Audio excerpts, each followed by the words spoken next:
Hello, welcome. Γεια σας και καλώς ορίσατε. For the next couple of times, I'm going to be cooking with beans and pulses. Very simple ingredients, Absolutely. but very good for you. That's right, that's right. High fiber. Dishes to set your pulses racing, folks. We've got a little layout here. It's rather nice because to show some of the different kinds of pulses. These are the white haricot beans that you're using. So these are them in their dry form. That's right. You need to soak them, of course. That's always. right, and that's what soaked overnight. Overnight, right. yes. And then moving around, you've got the red kidney beans here. Yes. The great thing to remember about kidney beans is that you have to boil them hard for 10 minutes at the start of cooking because they have certain toxins which then get neutralized by a good boil. And here we've got Ravithia, which are chickpeas. Again, they need to be beautiful hummus and pitarakia, a speciality of Rhodes. They're like falafel in Egypt. Like falafel, I saw little patties. Yes, little patties. And then a mixture of different kinds of beans here. And of course we've got lentils as well. Oh, lentils, the two lentils, green lentils and red lentils. and the red but the lentils. Greeks like to use brown lentils. Yes, especially in soups. Yeah, Very good. And the nice thing about lentils, Charles, you don't need to soak them. Absolutely, You just can what I cook was going to them. say. And black-eyed beans, you don't really? need to soak. Oh, I didn't know that. No, which is great. It's terrific because you do have to plan ahead a little bit when you're cooking with pulses because most of these you do have to soak overnight before cooking them. It's nice to start a day ahead. But it's their lovely, warming winter dishes. Winter dish and cheap. Solid very and cheap and very good value. And very filling. Yeah, absolutely. Anyway, so that's what we're going to be doing for the next couple of times. But first of all, there's a film you made in Athens, isn't there? With Lydia Legakis, who is famous for her bean stew. Well, she holds this exhibition or competition, if I can tell. She, with a lot of people gathered together, and they all make their own version of fasolada soup, and they judge it afterwards. And of course, I made it for them. And you made your own. They liked it. They liked it. Let's see it.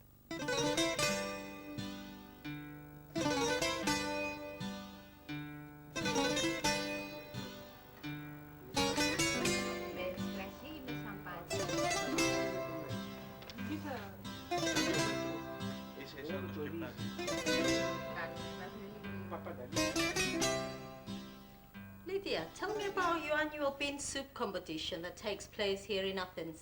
My bean soup competition, well, my husband and I were in Australia some years ago and we had attended the Sydney Easter Show and I had seen this wonderful competition with foods and fruit and exhibits and I thought, wouldn't it be fun to come back to Athens and have a competition here? And I researched what was the most traditional Greek dish, and everyone seemed to agree that fasolada was the thing. Yeah, it's the national dish of Greece, isn't it? Everybody eats it. Everyone eats it. Everyone can afford it. It's poor man's rich man's meal, isn't it? Men love it. It's just a very favorite dish. And I decided to really have a party and invite my friends to make bean soup and bring it here and compete. And we would give trophies and awards and ribbons and do it up just like that sounds all fun. The fairs in America. Anyway, today I'm going to make my own version of fasolada. I don't know if I'm going to win any awards. I don't know. We have a special trophy for a special fasolada. Cross so we'll my fingers and I hope I win it. Okay, we'll see. Okay. Then you hear what you're going to do. All right, shall I tell you what I put? Yes. Well, first of all, we soak our beans, as you know, overnight. And then I boil them until they're nearly soft, drain them, put fresh water in them, bring them back to the boil again, and then I add all these beautiful ingredients. Now, the oregano and the garlic might get you in a little trouble with the judges. Would they? Oh my God, but I love those two hot flavors. pepper you can use, but the garlic and oregano, you'd have to bribe a judge or two to win, I think. So will you help me to cook this? Absolutely. Oh, lovely. Our beans have been cooking now for half an hour, and we're ready to put the rest of the ingredients. Okay, I'm going to put my carrots in, my chopped onion, a few bay leaves, celery, parsley and garlic, chopped tomatoes, bit of tomato puree, a touch of the rigani, lemon juice, a little bit of sugar, lots of olive oil. I like a lot of olive oil in here. I think most Greeks do. A little bit of salt, freshly ground black pepper. I'm gonna stir them all in.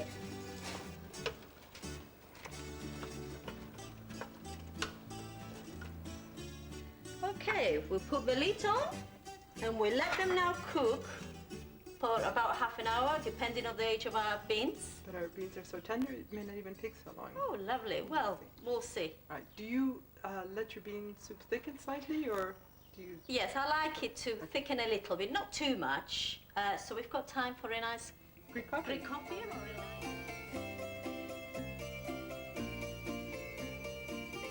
Lydia, this looks fabulous. What are all these? Can you explain to me Well, what they are? We can't have a meal without radishes because there's a Greek saying that says "rapanakia για την όρεξη," the radishes to stimulate your appetite. Appetize.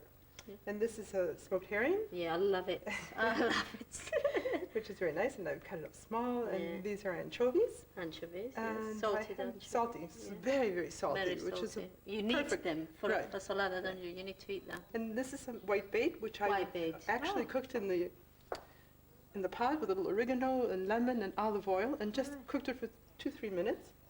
And this is a halva that Oh. a friend of mine makes, Vicky Haitoglu. It's the only probably handmade halva Is it? still made in Greece Yeah. with I love pulverized halva. sesame. It's very nice, and we eat it with some fruit, and apples are the perfect Yeah. accompaniment because the halva is very sweet. That's right. And the apples are a little sour, so they make a very nice combination. Yes. But they'll take the apples and they'll dip them in the wine and That's right. and sit Few at the nuts table and for things, hours yeah, and they- hours and eat and drink and talk and sing.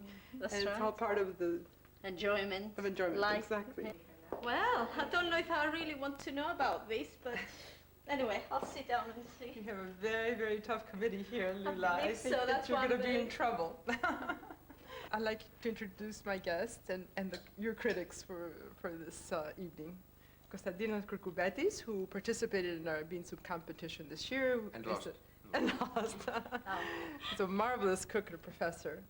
Christina Padelemonitis, also a marvelous cook, who's won in last year's competition. Of course, Nikos Karageorgiou is our famous bean man. He's the president of Trialpha, and he provides us with these extraordinary beans. Our present Fasolada queen, Muki Kamburoglu, who won this year's competition, is a fabulous cook. So she's our Fasolada queen. I want you to know. Oh. And John Spartakos, of course, our famous Greek composer, who also has years and years of experience tasting wonderful food all over the world, not just Greece. I don't know if you're prepared for this, Lula. Well, You should take a deep breath. Yes, I will do. Maybe we'll serve I'd you a like little you wine to- and I will definitely have a glass of wine, but I'd like you to dig in and see what you think you're about anxious it. to hear what Yes. we have to say. Τι να έχει, καλή όρεξη. Καλή όρεξη. Καλή όρεξη. Yes. Μπορούμε τώρα, κυρίες, να βάλουμε κρασί.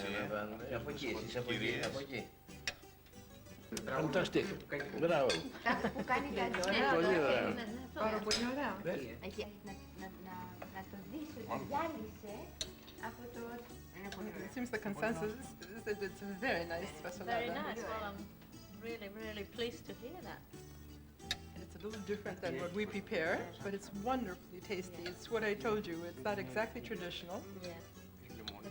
Now, I don't know if you know this, Lula, but we also give a prize for the after effects Do you? of the bean soup. Yes. I know the effects after the fasolada. You know the I after know. effects, so I you know. know the Say no more. no more. Say no more. I know. You know, I'd never heard of a bean soup making competition before. Well, you have now. It's And if they it obviously goes in liked Greece, yours. they did actually, and they Yeah. invited me to go next year.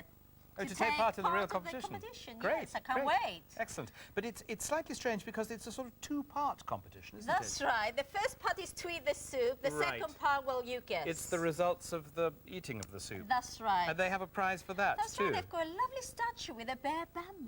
I Extraordinary. don't want to get that though. Wind-breaking. Definitely don't want that. Wind-breaking stuff. Yeah. Okay, I'll leave you to get on with your pork and Okay, bean Charles, casserole. I'll call you when it's ready. Terrific. See you, Charles. All right. So today I'm making hirinome fasolia, which is pork with haricot beans. Now, you need about a pound of haricot beans, dry haricot beans. You need to soak them overnight. You always have to soak your beans overnight. And then what you need to do is to boil them for about 40 minutes All right, until nice and soft actually. Not too soft, but do not add any salt at this point. Then, after you boil them, you drain them, right? Drain them, put this away, and I'm going to keep them in one side because I don't really need them yet. And don't use the juice from that, all right, to cook with. Put them there. Now, if you don't want to use haricot beans, you can use lima beans, where they're just slightly bigger. Right, the next thing we need to do is add a couple of tablespoons of olive oil. You need about 4 tablespoons. This is very slow. I'm struggling every time. Right. Then you need 1 large onion finely chopped. Oh, can you hear that? Sizzling already. Right. Now we need to fry this until they start to change color. And then what we do need next is 2 pounds of stewing pork. Now it's nice if your pork has a little bit of fat. It just adds more flavor to your stew. It makes a lovely stew. Right, cut them in large pieces like that. Let's see, I think we are ready for it. Add it all in.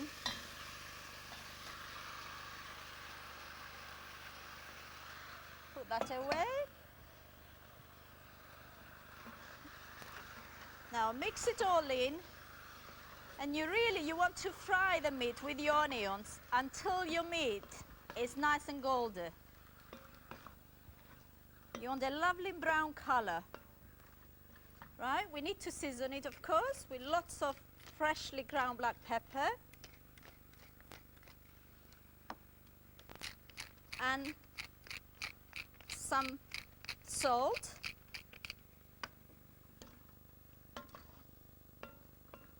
And that's it really. You have to wait until they're nicely brown. Now we're going to take a break. After the break, I'm going to show you how to finish your casserole. See you after the break.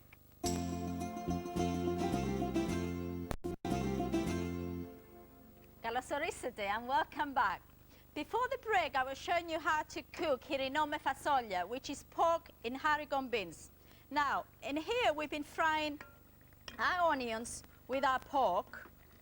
And now we're ready to add our tomato puree in it. Now, we need a lot of tomato puree because we're not using tomatoes. We're using about 4 tablespoons of tomato puree.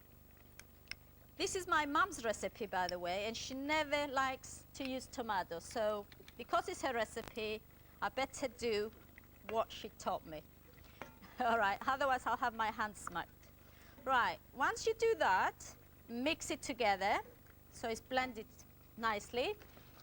You can add 1.5 to 2 pounds, 2 pints of meat stock, or you can just use water. Really, you need to to cover your pork with the stock. Right, if it needs more stock later, you add more. So I added 1.5 pints there. Right, all we need to do now is to cover it and simmer it for 30 minutes. After you do that, after 30 minutes when your pork is half cooked, you know, it takes a long time pork to go soft, you add the rest of the ingredients. And I'm making a lot of mess here with my food. It's simmering here. This is what we prepared earlier. And I think it needs a little bit more stock because it's getting dry. So I add a bit more stock in there.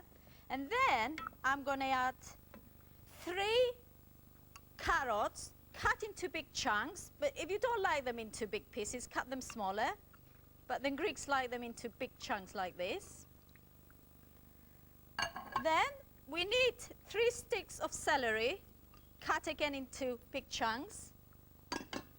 Mix them together. And we need to, I nearly use the dry beans. We need to add our cooked beans. Mix them all together. Make sure there is enough sauce in there, enough liquid. As I say, you can always add more, right? And you add a little bit of sugar as well in here, just a teaspoon of sugar. But if you're on a diet and you're thinking, no, I don't want sugar in my casserole, then forget it. But as you can see, I'm never on a diet. Right, that's it. All we need to do now is cover it and simmer it for about 40 minutes. You need lots of nice Greek bread to serve this dish with, right? Our pork has been cooking now for about 40 minutes. It's nice and soft now. Now I had to add a little bit more stock in here. So if it does get dry, if it looks dry, do add a little bit more stock, but make sure it's warm. Don't add cold stock into your hot stew, all right? Now we need to add juice of half a lemon. You can also, you can add more if you want.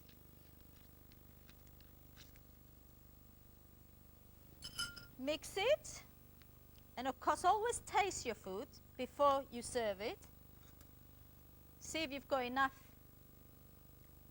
salt and pepper. That's perfect. I think Charles will love it. And our dish is ready.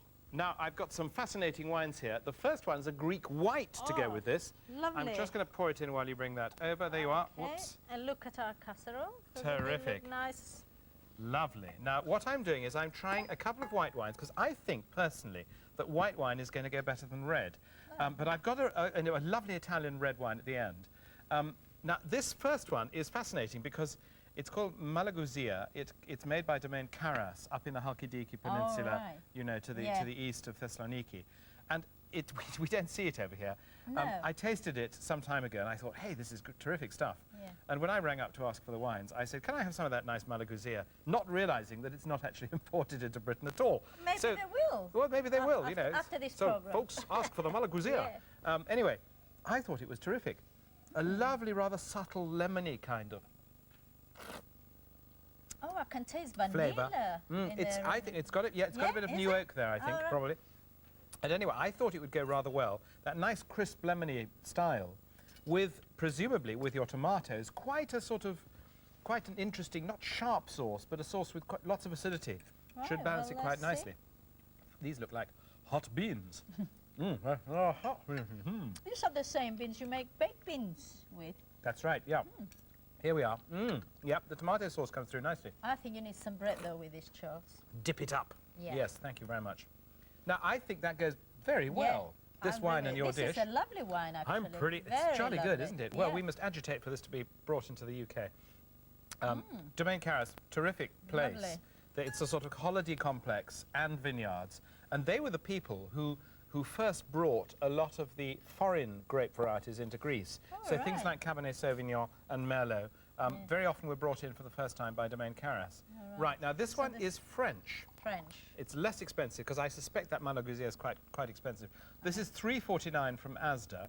It comes from the south of France, and it's a blend of the white Grenache and Chardonnay. All right. Vin de Pays d'Oc, you know, a lot I of like the best. Chardonnay. Yes, so do I. Yes, love but them. blended with Grenache, which is a bit more perfumed, it just makes it slightly more interesting. Makes it a bit more Australian wine or maybe German. I think that's you know. good. How does it go with the casserole? That's nice. It's very fruity. I like that. Again, I'm very happy with that. Very nice. Perhaps actually not quite as much as the Malagousia, the first one. Yeah.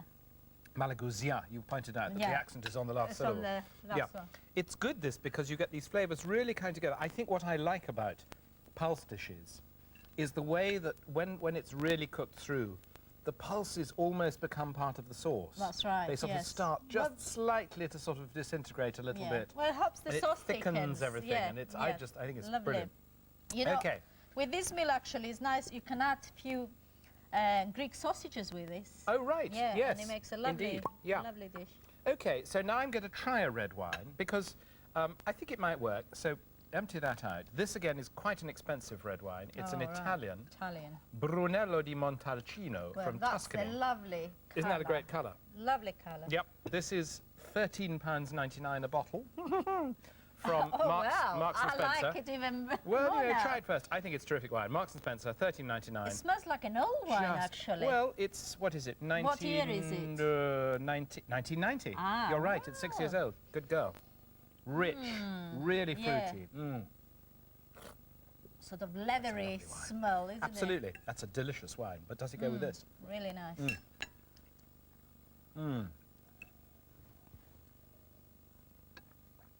Well, what do you think? I like them, I but know what I think. I'd be interested to hear what you say first. the first one, the I Greek agree. wine, I absolutely definitely. agree. Oh, And I this wish you one, can it's get a that. lovely wine, but in a way, I think the white wine Goes better. goes better with this combination now, of ingredients. I thought red wine will go better But with actually, the this. white one works Yeah, better. definitely. And it's the Greek one that works. So terrific. The Greeks win again. If you'd like to try Lula's casserole at home, and indeed my wines, here's today's recipe recaps.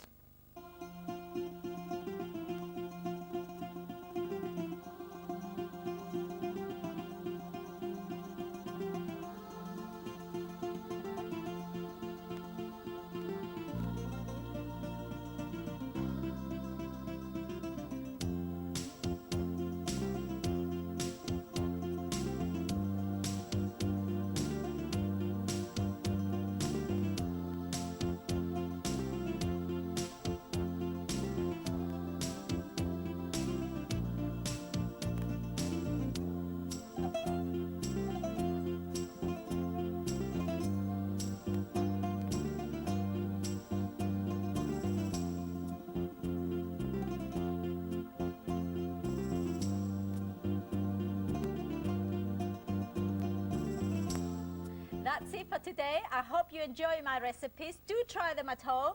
And join me next time when I'll be cooking more beans More and beans, lentils. pulses, lentils. Yeah. They're lovely. They're good for you. Very they're good for nutritious you. and they taste good. And, And they're they're cheap. terrific in the winter. And they're Cheap, very, very yeah. good value. So you're actually going to be cooking a lentil soup. That's right. And Fagi- also- fagi. Your sort of variation of what we would think of falafel. Those That's little right, the chickpea Egyptian, fritters. yes. Well, they call bitarake, and it's a Bitarake, yeah. speciality of Rhodes Right. and Simi, actually. Terrific. And I was fortunate enough to have them there, but I haven't seen anybody making them, so I'm hoping I'm going to do a good job. I'm sure you'll make an excellent job. And in the film, it was Rosemary again cooking on Corfu, and she was doing something beanie as well, That's wasn't right. I think she cooked some beans. she? Beans, yes. It was definitely, it's a lot of beans Beans, next beans. time. But I'll they be were back with fresh beans. wines for beans, so we'll see you then. Bye-bye.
Hello, welcome. Γεια σας και καλώς ορίσατε. Now we've got lots of things on today's show.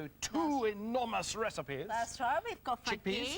fagi, Oh, of course, the lentil the lentil soup. soup, and Yes. then the chickpeas. Chickpea Bitaragya, patties, which rissoles, fritters, that's right. whatever. It's a speciality of Rhodes. Of and Rhodes, It's yes, a I lovely. went there It's a bit like falafel. Exactly, but Yeah. flatter perhaps. Flatter, yes, Yes, yeah. yes. Of course, chickpeas are the pulse which are used to make hummus, which is That's one of right. the great And people go meze to dishes. Greece looking Yes. for hummus, Yeah. and they get really disappointed because they don't find it in Greece. Oh, because really? it's not Greek, it's Cypriot or Arabic. Arab. Yeah. It's Eastern Mediterranean That's anyway, right, isn't it? yes. But I think the Greek people now are started to sort of create it and make it. Yes, you yes, know, they're all always asking me for recipes anyway when I go Ah, there. Good. So I'm hoping to see it on Taverna's menus. Wonderful. Anyway, we're starting off with a film that you made in Corfu with Rosemary Rosemary Barron, Barron. writer of Flavors of Greece. That's right. And she was cooking green beans. Green beans, yes. I think she baked them and she covered them with the vine leaves, which was quite different. Oh, great. Well, we'll soon find out.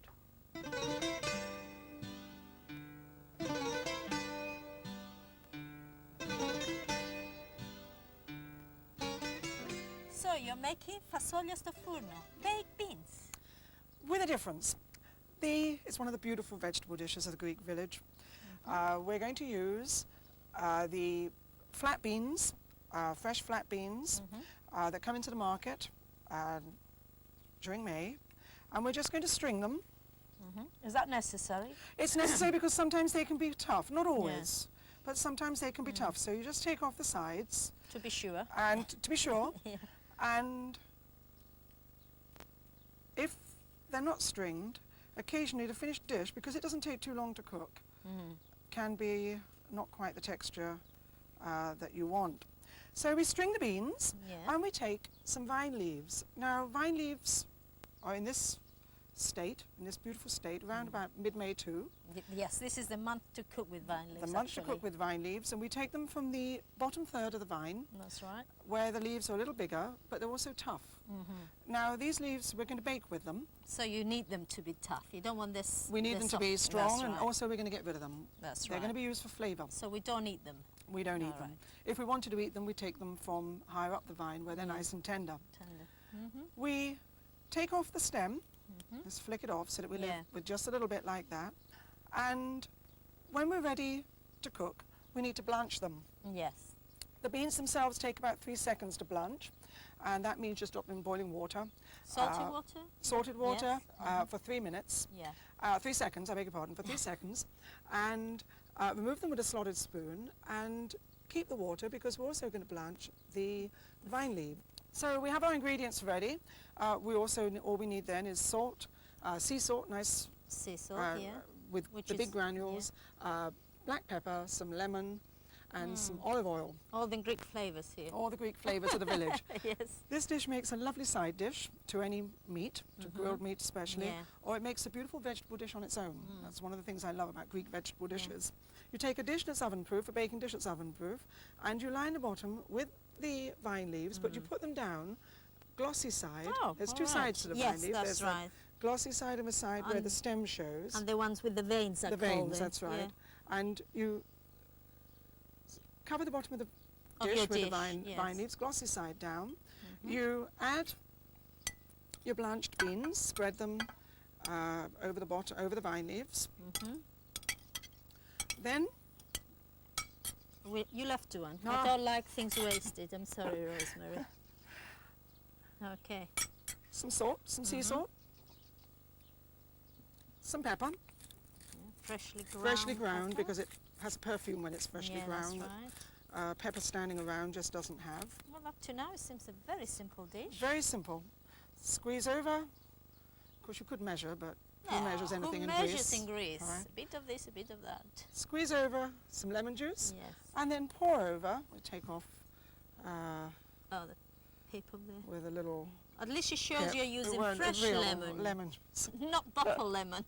And pour over Now the is, beautiful olive oil of Greece, yeah. Now, is this virgin olive oil you're using? extra virgin Extra olive oil, virgin because that Yeah. that's even better for you than the virgin or the refined olive oil.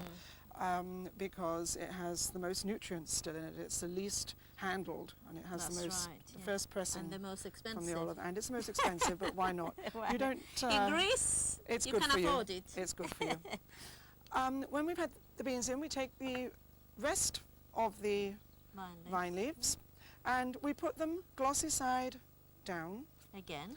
over the beans. And the reason for this is that vine leaves, when they were first used in this dish, is sort of an ancient tin foil.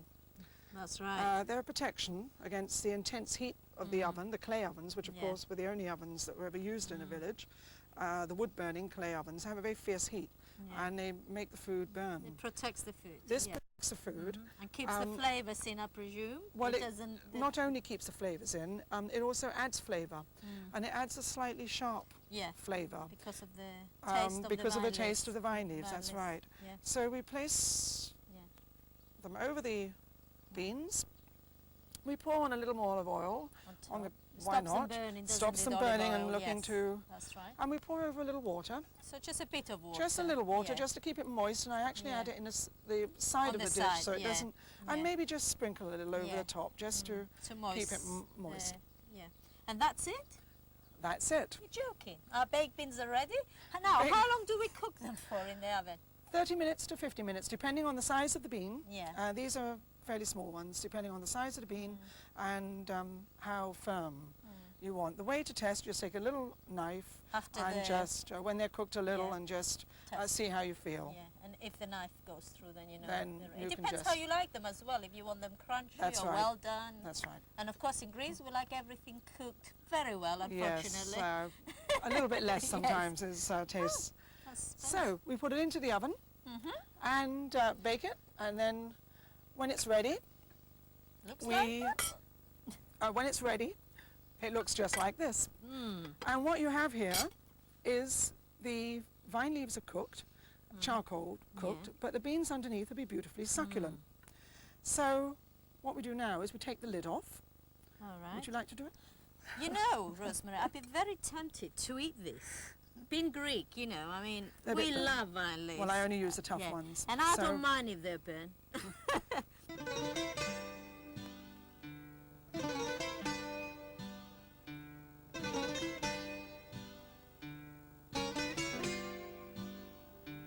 That Rosemary Barron, she loves her vine leaves, doesn't she? Does, yes. Very keen on those. Uses them in all sorts of interesting and different ways. Different ways, yes. Actually, before people had foils, Yeah. like they do now, they always used to cover the food And to of course, protect in it from Southeast Asia, burning. they cook some things in banana. In banana leaves. That's right. Okay. So that's why. Well, I will leave you to whip up a wonderful lentil soup, and I'll Okay. come back and taste it later. I'll if I call may. you when it's ready, Thank you Charles. very much. See you.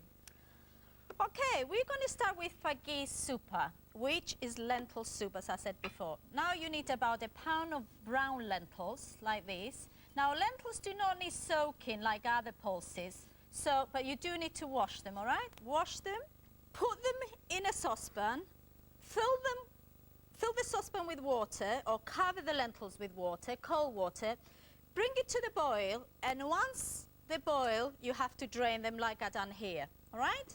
After that, you place them back into your casserole, and then you add the rest of your ingredients, which is 2 pints of vegetable stock.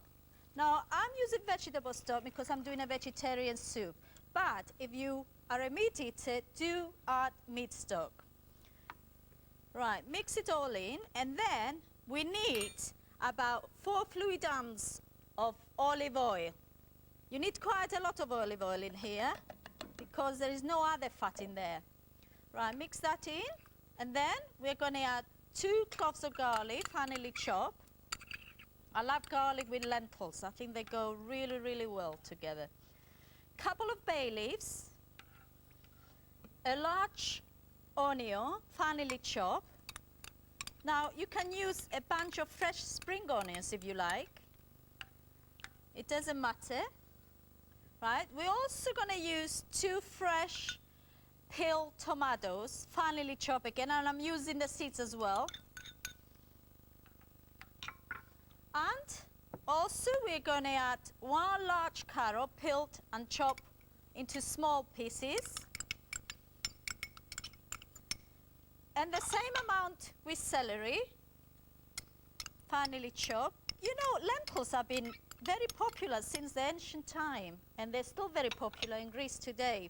And on Good Friday, actually, they make a soup of fagui, but because they're fasting, they don't use even olive oil in there. I don't know why, but they're not allowed, because I think olive oil is so popular, they don't use it.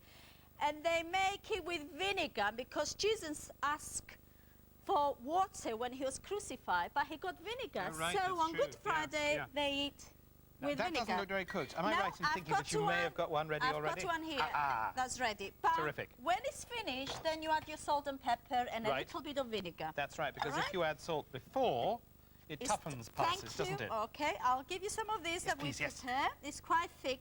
Now, Great. another thing, if you don't want it as thick as this, you Uh-huh. can add more stock. Oh, Let I me love just it thick. decorate it a little bit yes. for you. Nice bits Lovely of red onion on top, look at it, and a bit Very of beautiful. parsley. Isn't that Let's delicious? tell me what you think about it. Probably needs more salt or pepper, I don't know. I usually don't touch put more too salt, much. but it's basically delicious. Oh, great. Anyway, time for a break now. We'll be back in a jiffy with chickpea fritters and Fritters. some wines to go with them. Don't See you go later. away. Καλώς ορίσατε and welcome back. Now I'm going to show you how to make revitho köftedes or pitaragya, as sometimes called, or to you chickpea fritters. Now you need a pound of chickpeas soaked overnight. You have to soak them overnight. The next day you drain them, fill them with fresh water and boil them for at least 1 hour until your chickpeas are very soft and you can squeeze them with your fingers, all right? It's like making hummus. After you've done that, you have to drain them and then blend them until they're nice and soft like this, right?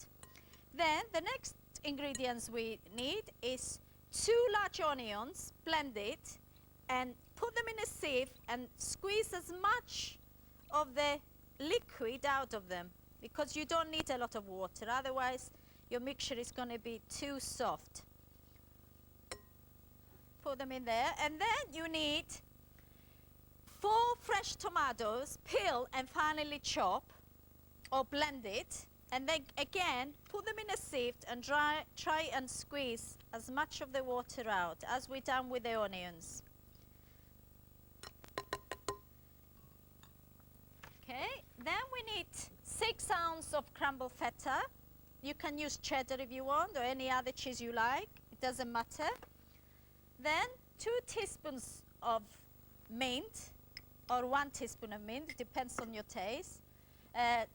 Some chopped parsley, 2 eggs, a lot of ingredients here, and you need about 4 tablespoons of flour, plain flour. That's to thicken the fritters. And we also need lots of black pepper, lots of it. And we also need some salt. Now I'm going to put about 2 teaspoons of salt, but the best thing to do, once you made them, just fry one, see what it tastes like and adjust your seasoning. Right, you need to mix this very well, and the best way to do that is to mix them with your hands actually. Now once you've done that, you need to put this mixture in your fridge for at least 1 hour. It sort of firms it up and it's easier to fry, roll and fry. Okay, once, I'm not going to mix it anymore because we've got one that we prepared earlier here. And it should look like this. Okay, now I've got some here that are already frying. I must take them out because they're going to burn. Now what you do, you take about a tablespoon of the mixture, probably a little bit more, and roll it between your palms of your hands and make it into a nice little fritter. Then you roll it in flour. That will stop it from sticking into your frying pan. And do about 3 or 4 at a time and fry them in a deep fat fryer, you know, at 180 for only about 4 minutes until they're nice and golden like this. Or you can use a deep frying pan and fry them on your stove. You don't have, if you don't have a deep fryer, right? Right, I'm going to show you how to fry some now. Can you see the ones I fried earlier? They're lovely, nice and golden. I'll do a few more of these for you.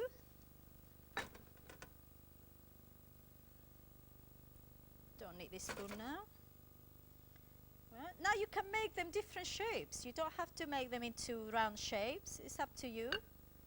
Or get the kids to help you and they will create beautiful patterns, believe me. My 9-year-old does. He loves them. Okay, here we are. I'm only going to do 4. Like that. It's a messy job, so make sure you've got something there to wipe your hands. Okay, and I'm going to add them into our frying basket. Okay, I'm going to fry these and I'm going to put these 4 ones into my serving dish with the rest of them. Don't they look lovely? They actually look like falafels.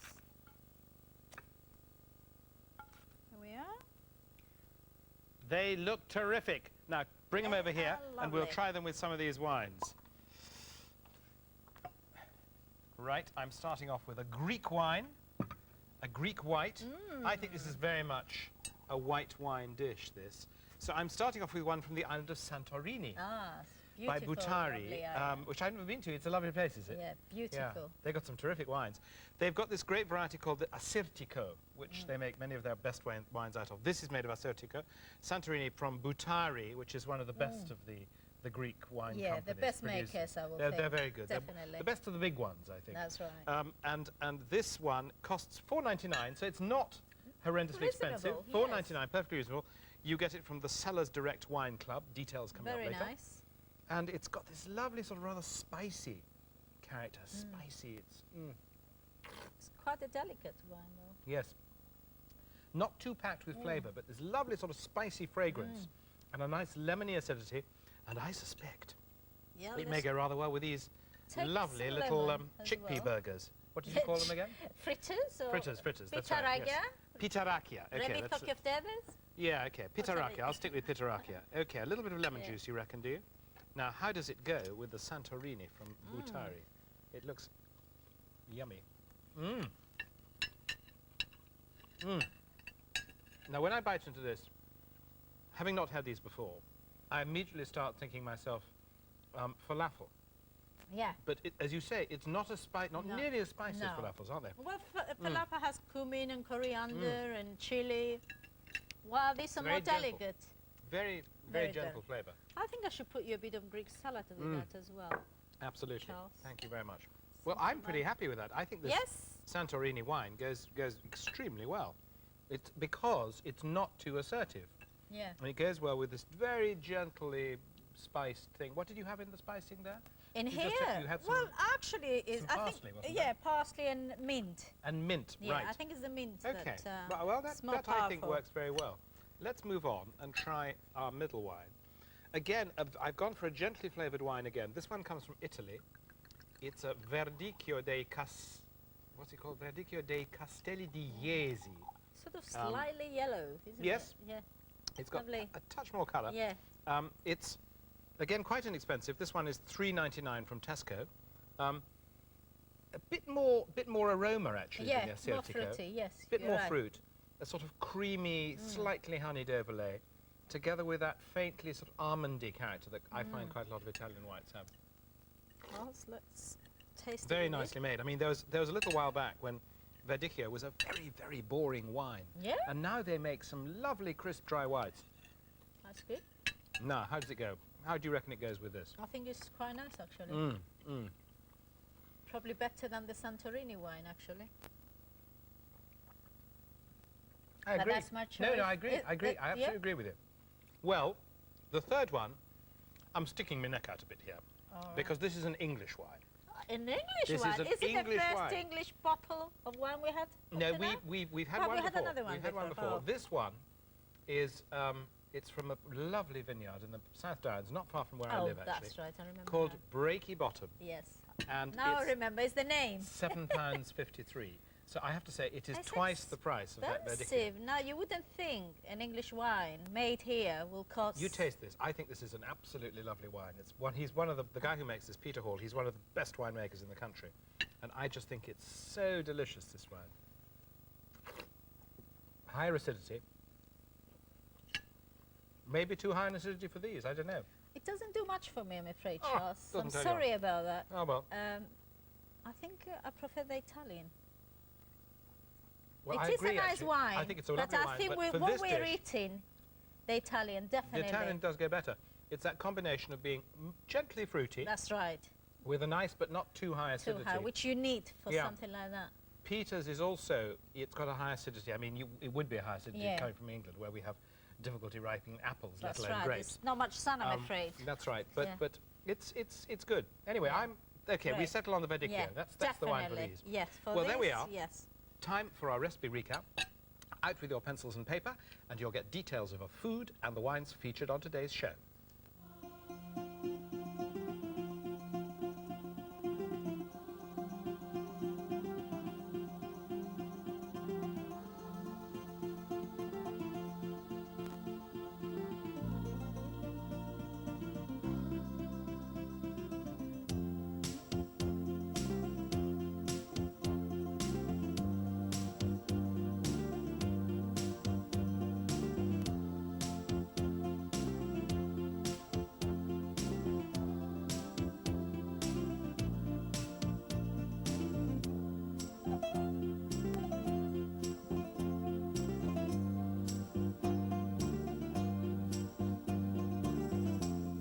Well, we come to the end of the show and the end of our pulses and lentils. That's right, and all the vegetables that preceded them. That's and right. now we move on to seafood, the Yeah. glories of the sea. We're gonna with concentrate octopus on and fish. squid and red mullet Oh, and yes. halibut and all these Halibut, wonderful yes. fishes. In Saltfish. fact, the first film you made, which will be going out in the next show, was at Athens Fish Market, Fish wasn't market. What a wonderful market. I love Bit fish markets. smelly, but Well, and dark you and know, mysterious. Yeah, yeah, yeah. But lovely. And what are you going to be cooking?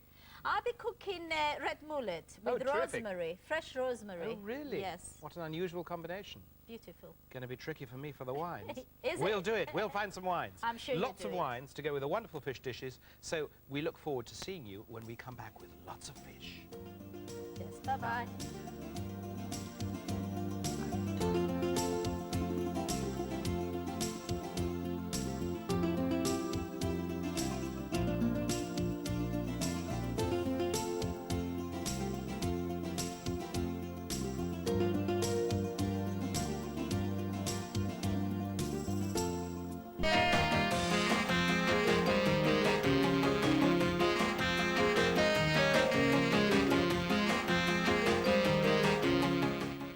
Historical landmarks and milestones in your cooking.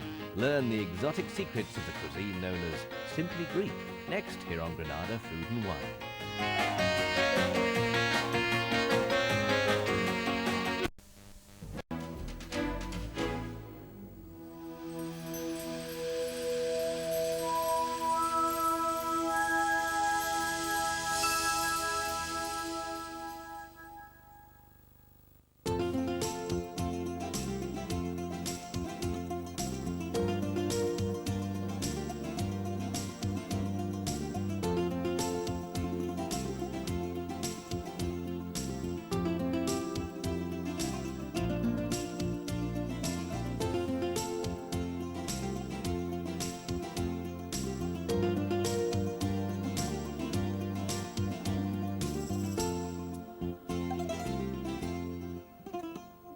Hello, welcome. Γεια σας και καλώς ορίσατε. In the next few weeks, I'll be cooking lots of delicious and healthy fish dishes. There are so many different kinds of fishes that you get in Greek food, don't you? Lovely I Mediterranean mean, we've got a fish. nice display over Selection. here.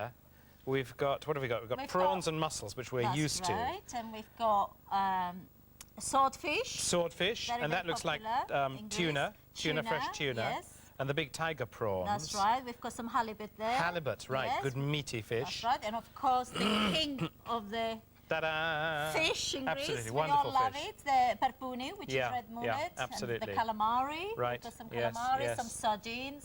Yeah. Actually, in Greece, when I was there in May, I had some beautiful fresh anchovies. Oh, really? And they were delicious. Yeah, yeah, Unfortunately, yeah. we can't get them here. No, you get them No. either sort of pickled in vinegar, Yeah, which which I think are horrid, and They or were else lovely, salted. Yeah. It's interesting. There aren't that many freshwater fish that you see in Greece, are there? No, because there are not so many lakes, I suppose. So, but Whereas a lot of Greeks coast. don't really like water fish, No. sweet water Sweet fish. water You know, they like salty fish. You know, I tend to they agree want- with them. yeah. I find some of the freshwater fish are a bit sort of Yeah. muddy in Yeah, flavour. yeah. The sea fish always have a much Oh. sort of brighter, fresher right. kind of flavour. Nicer smell as well, I think. Yeah, Don't you yeah, agree yeah. with me? No, I know what Yeah. you mean. And I think that red mullet is just a wonderful, wonderful Oh, fish. yes. And you get these wonderful fish markets in Greece. Oh. And of course, you also get people buying straight off the boat. Well, actually, the Greeks prefer to eat the fish straight from the fisherman's boat. Yes. That's yeah, the best way. yeah. And you often see people going there early in the morning, you know, catching the fish, you know, straight from the boat, from the fisherman, you know. Yeah. And, you know, it's fantastic. That's the best way. Yeah. And a lot of people still make their living in Greece out of fishing. That's right. Yeah, everybody's a On a fisherman in Greece. on a small scale. Yeah, that's right. So you've got yeah. your little boat. Yeah. I mean, we're not talking about trawlers here. We're No, talking about no. little sort of dinghy-sized boat, aren't we? Yeah. Yes, yes. No, I think it's great. And I think the other thing that always interests me is that we tend quite often to cut our fish up a bit more and bone it and whatever. In Oh, Greece, you're you far won't more get likely that. to get it Yeah. served whole, aren't No, you? you have to. If you're ordering fish in a taverna in Greece and you are in Greek Hmm. and they offer you a fish without the head, they're a bit suspicious. They think you're trying to hide something. Oh, Because really? you can tell by looking at the fish, looking at the eyes of the fish if it's fresh or not. These are pretty good, I think. Don't yeah. look too closely. And the other thing, of course, is that they don't tend to serve it if it's a cooked dish, but Yeah. very often it's not served hot, hot, hot. No, it's served just sort of lukewarm. gentle. Look, yeah. everything is lukewarm in Greece. Yeah, I yeah. mean, I remember my grandmother, she'll start cooking in the morning Yeah. for lunch, you know, and, Wow. you know, the meal will be finishing, you know, 2 hours before lunch, Yeah. and she won't warm it up again. That's it. You Right, eat it right. warm. You know. Well, anyway, you went to Athens Fish Market when you were here, Oh, when you yes. were out there. What a And lovely experience. You made a film, I think. Yes, didn't I you? did. Yes. Ah, so, let's have a look at Athens Fish Market.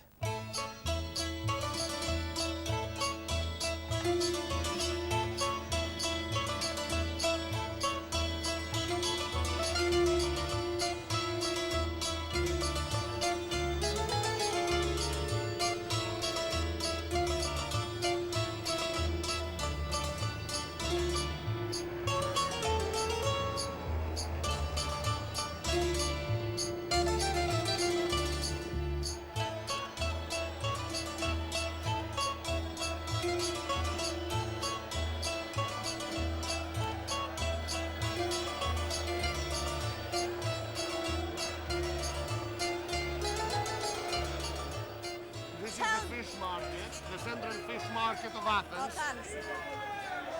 Every housewife comes here to get the fresh fish, which comes in here at about 6:30 in the morning, 6:30, yeah. or probably before that. It's a very busy and noisy very busy market. It's a fish market. This is the frozen section, and now here, I don't like frozen section, do you?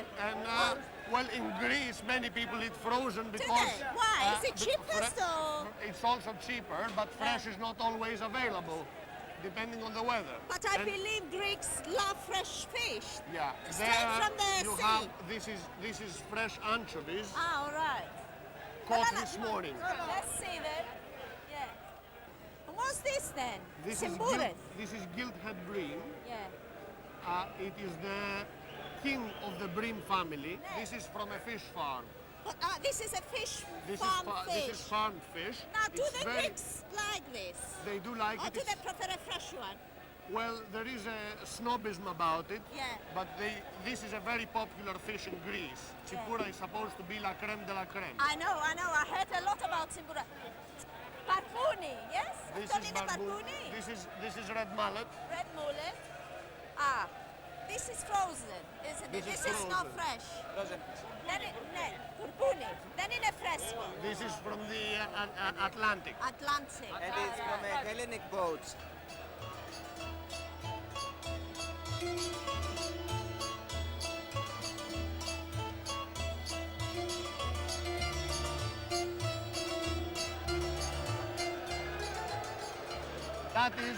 These are weavers, and you make a soup with Yeah. these. Kakavia? Kakavia, Ah, exactly. That's kakavia, what. yeah. The weaver don't touch it because Yeah. the weaver has a sting I and believe it's so. poisonous, Yeah. and the pain is excruciating. I heard that before. Is it Yes. true? Have It you is true. experienced that? I haven't experienced it, but when you take it out, when you fish Yeah. and you take it out with a hook and line, You you have- have to take it off with your foot because if it stings you, it's really bad. So that's beautiful for the fish soup.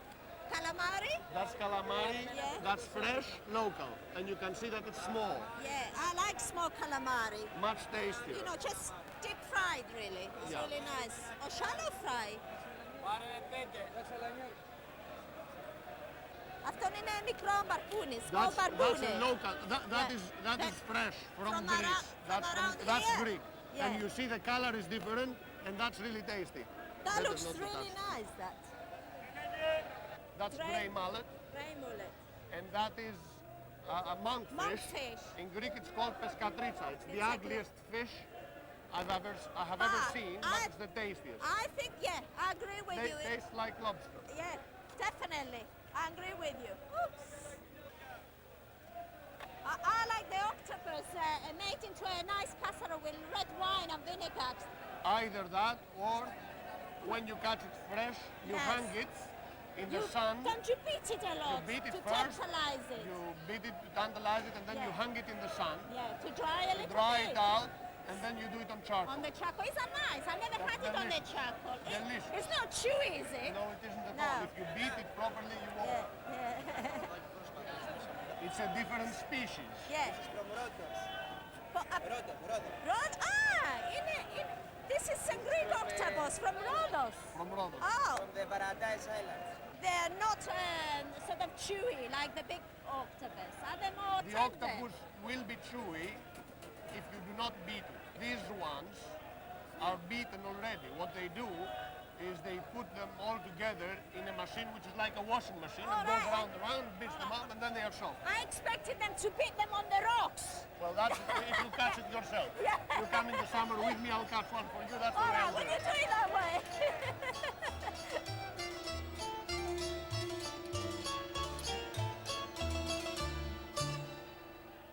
I think people obviously enjoy shopping in a market like that, don't they? They do in Greece. Yeah.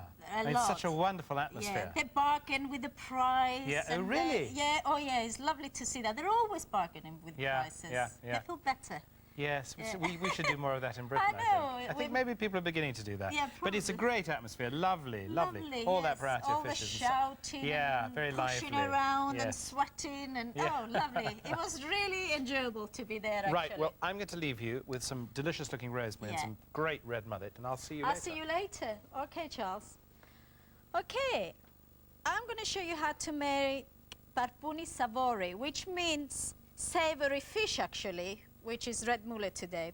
Now, first of all, the Greek people, with any fish, before they cook it, they always squeeze some lemon juice on both sides. This is with all the fish, okay? And they also season it with just salt, not pepper. Now, after they do that, they usually leave it in the fridge for about half an hour. And that, the lemon juice and the salt, firms the fish, all right? So it doesn't break when it's cooking. Now, I don't have time to let it rest, so I'll have to carry on with my recipe. Okay, I'm going to put some olive oil in my frying pan. Now, we need about 4 tablespoons of olive oil. Very slow, this one. Okay. While my olive oil is getting warm, I'm gonna carry on with my fish. Right, next thing you need to do is to roll your fish in some plain flour.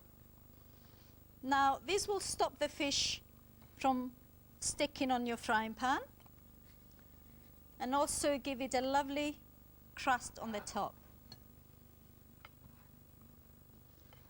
There we are.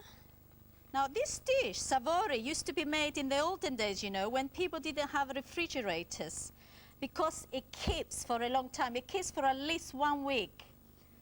And they used to eat it cold, actually. So this is nice hot or cold, this recipe. Okay, let's check our oil to see if it's warm. Hot enough for us? Yeah, I think we're ready for it. Okay. Add our fish in there. Now, we need to cook this fish completely. You know, you want it well cooked. Now, after it's been cooked, then you make your sauce. Now we're going to take a break, and after the break, I'll be showing you how to make your savori sauce. See you after the break.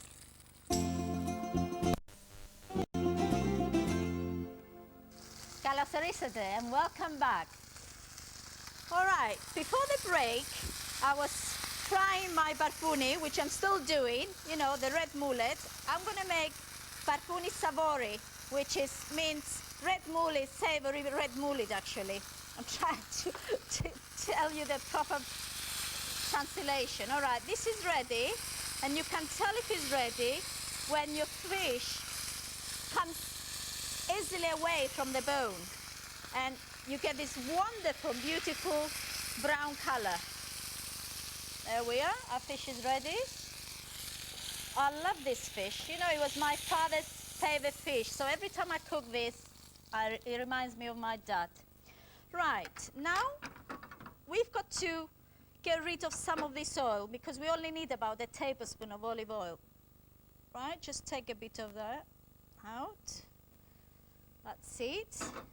And we're going to add a tablespoon of plain flour in there. right? That's to make the sauce, okay? And cook your flour so you are really deglazing your pan and getting all the beautiful flavors that the fish left on the bottom of your pan. That's it. Once your flour starts to color, remove it from the heat because we're going to add some white wine now. And that's the reason, because it sizzles everywhere and you don't want to burn yourself. There we are. Next, we're going to put some white wine vinegar, about 2 tablespoons of white vinegar. Now we can put it back on the heat because it's not dangerous now, it's not going to burn us. Right, next we need 1 teaspoon of tomato puree. Some people don't like to use tomato puree, but I like the color on it. It gives it a nice sort of pink color. Right, mix that in until it's blended nicely. Right, turn that down. Now we need some rosemary sprigs and few bay leaves. I'm going to put 2, I think, of those. And the smells coming out of here are wonderful. I'm also going to add some garlic, just 2 cloves of garlic in there. I'm putting it now so it doesn't burn. Don't want the garlic to burn. And our sauce is ready. I'm just going to switch it off and I'm going to season it now with some salt and pepper.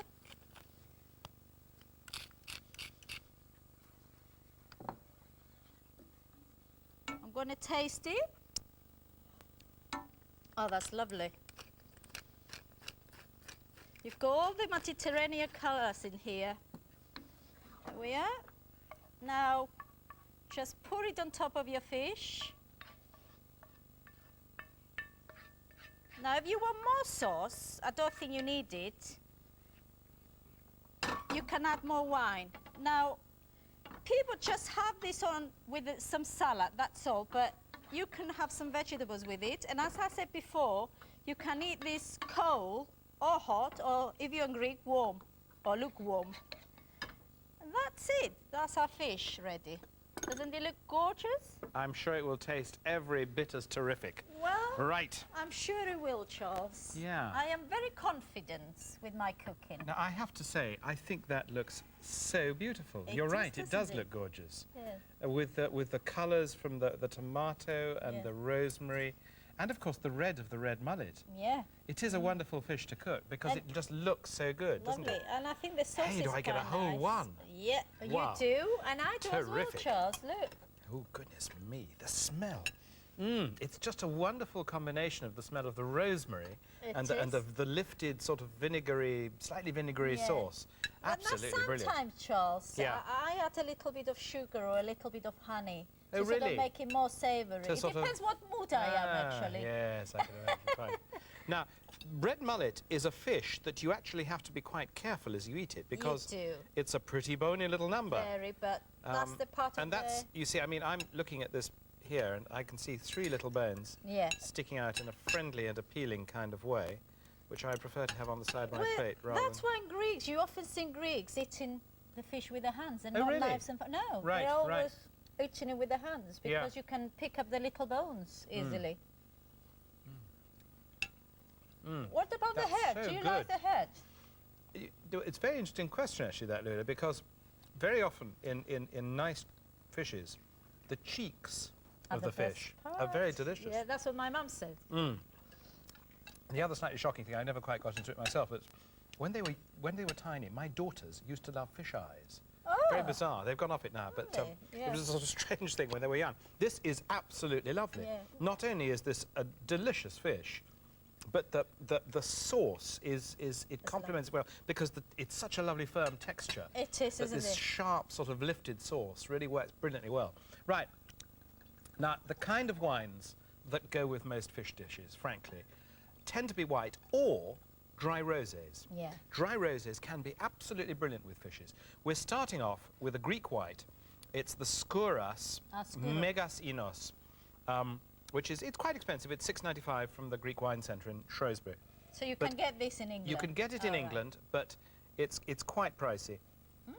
It's quite pleasant, actually. It's good. It's a lovely wine. I Lovely. really feel so strongly that Greek wines have improved They so have. much in the last 10 Yeah, years. they have. This is excellent Greek You wine. know, this is a small producer. You know, he's got his own property, and he's just taking great care to make his own wine. I think some time ago, people who had vineyards tended to sell their grapes to the big producers. Yeah, that's right. With some of whom tools. were better than Yeah, others. that's right. And, you know, Butari has been Yeah. for quite a long time a Oh, very yeah. good producer, but some of the other large producers perhaps are only just coming up to speed now. But this growth of individual estate wines, I think is very exciting. Yeah. Because you get people, quite often quite wealthy people, Yeah. who've perhaps bought a vineyard, and they're making their own wine, and they're taking a fantastic That's pride in right. it. They're not Yeah. trying to make money out No, of it. no, because They're it's like a hobby, isn't it? It's like a hobby, Yes. and they're just trying to make Yeah. really the best Well, wine they This can. is a lovely... I can't believe it's Greek, actually. Isn't that It's good? so good. Okay. Well, look, let's move on to the next. That's a jolly good wine, and it goes well with this, I'm happy to say. Now, the Soave is the next one. Now, this obviously comes from Italy, comes from the northeast of Italy, not far from Verona. Soave San Roseda, it's $3.99, this one from Asda. Very typical sort of Italian grape varieties from around there, Garganega, Trebbiano, and it's gentle, it's honey, it's refreshing. And interesting, you said you sometimes use honey in the sauce, because I always think of Soave as having a definitely honeyed character. Yeah, Now, I know you haven't used it this time, but No. perhaps they're good to go. yeah. Give it a try. I think it goes think very it's well. I think very it's jolly well. nice. Yeah. You see, we're looking at the right kind of thing for most fish dishes, really, because there aren't many red wines that you can really happily drink with fish. Some There's- people, though, Some people do. I think, I yeah. found, and I've done a lot of experimentation, Yeah. I find that there's a sort of reaction between fish oils. Yeah, Now, this yeah. is not a fish which has it's a lot of not fish very oils. It's oily not an fish, oily no, fish. It's not like sardines. No, you but know, red wines and fish oils react rather unfortunately together. Yeah. But dry whites and rosés, you don't have the same problem. Now this one, it's a Spanish rosé, or rosado as they call it in Spain. Comes from Chivite in Navarra, Gran Feudo, and it's £4.19. You buy it from Oddbins. And I just think, isn't it a lovely colour? Yeah, I mean, that's what I'm to start looking. with, it's a beautiful colour.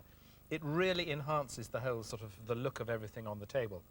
And it's a lovely, soft, creamy Yeah. kind of wine. Very.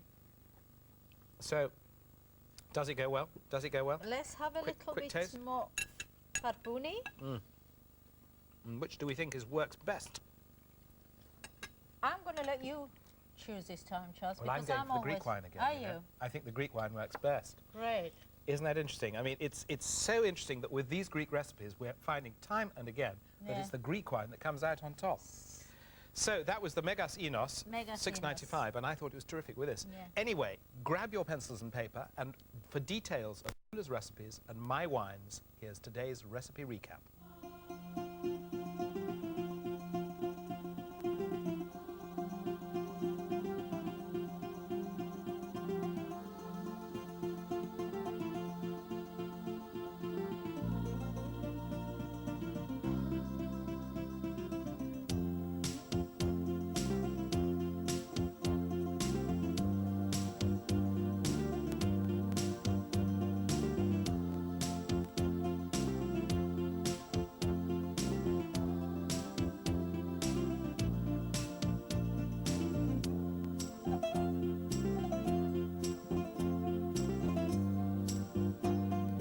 That's it for today. Next time I'm fishing for octopus off the coast of Rhodes. Now, how did you do that? I mean, did you sort of have something on a line which you dangled over the side of a boat? Are or- you having me on, Charles? I'm just wondering.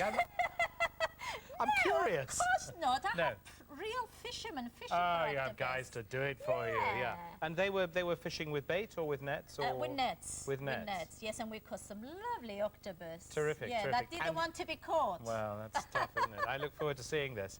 And you're going to be cooking some. I'm cooking Not octopus, calamari but- grassado, right. squid in red wine with lots of onions. yummy, yummy. And also I'm going to cook some crackweed burguri to Yeah. go with it. Crackweed pilaf to go Sounds with terrific. Well, I'll have a few wines to go with all that, and we look forward to seeing you next time.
Hello, welcome. Γεια σας και καλώς ορίσατε. Today I'm cooking with calamari. It's one of my favorite fish because it's so versatile. I love calamari. Squid.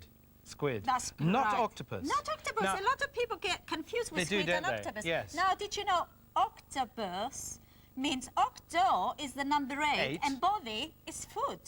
That's so right. what So it means, eight-footed creature. Thank you. Thank Or you, George. You're so tentacled. clever. But, well, how many feet does a squid have then? To tell you the truth, I'm not I don't sure. know. I think it's about 6. That's right. Squid has But only the squid 6. has this, The well, tiny this tubular body, doesn't Yeah, it? that's right. A tubular body, Yeah, yeah. which you can cut up as you're doing Yeah. today, or you And can the- stuff it, of course, That's can't right. you? Well, if you leave the body whole like That's this, right. You look, could it's put a beautiful. lovely stuffing, a yes. beautiful Or you patch. can grill the whole Or grilled, octopus, yeah. squid on Squid, the you see, there you charcoal. are. I know, I'm getting confused now. It's very confusing. Yeah. Anyway, but there are all sorts of ways you can Yeah. do it, which is just terrific. You can grill it, you can stew it, you can boil it if you want and make Really? lovely seafood salad. Oh, of course, yes. Of course. And you can there's fry so it, of many- course. You can fry You it. can fry it. Yeah, absolutely. But today, you're going to stew it with I red am. wine Yes. and onions I'm and all gonna sorts of That's yumminess. right. I'm going to make calamari crasato, which crasato is Crasato, wine. crassi. So it's Crassi, calamari yes, right, okay. in wine, which Yeah. is a little bit like stifato because I'm using a lot of sliced onions to go Right, with it. right. Now And red wine. And red wine and Yeah, not vinegar, white wine. actually. Oh, really? And vinegar, which gives it that sort of Wow, little... and you could do that with octopus, couldn't you? You can use the same recipe for octopus. Yes, and well, it's beautiful. Talking about octopus, you went and did a bit of octopus fishing yourself, That's right. which is, I think, what we're about to watch. Yeah.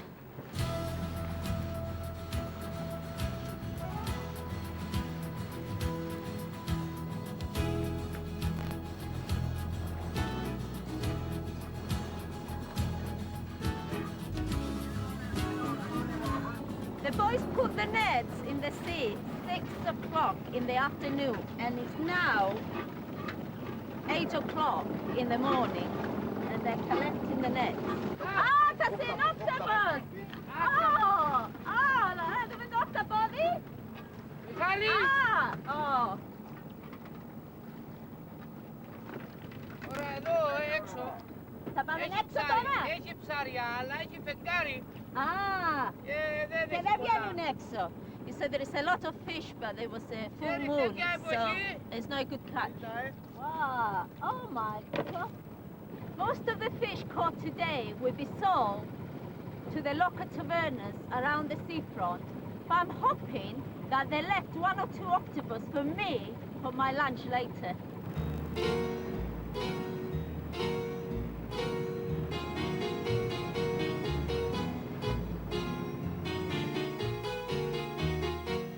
Είναι ωραίο ψαρέ. Πραστό αυτό, σούπα, ψητό. Ναι. Ah, still alive, I think this. Now, this is the same fish called boss, and it's good for soup, Σούπα, ψητό. roasted, τι άλλο.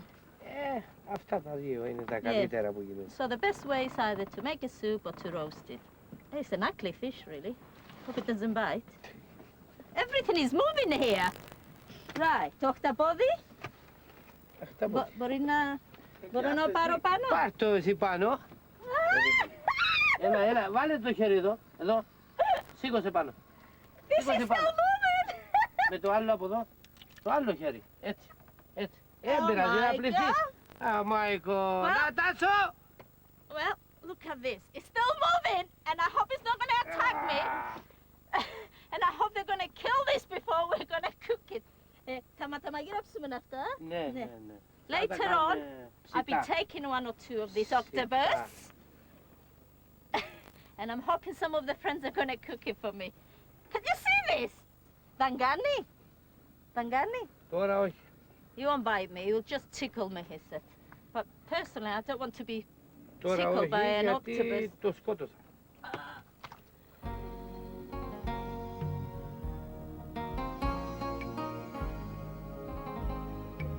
Right, this is Charlie, one of the fishermen from around here.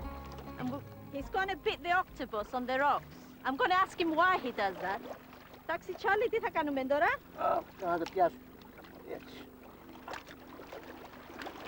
All right, it's the right way to haul an octopus. Oh my God. Now we beat the octopus to tenderize it Otherwise, it's very tough. So it needs to be bitten quite hard, actually, so we can eat it.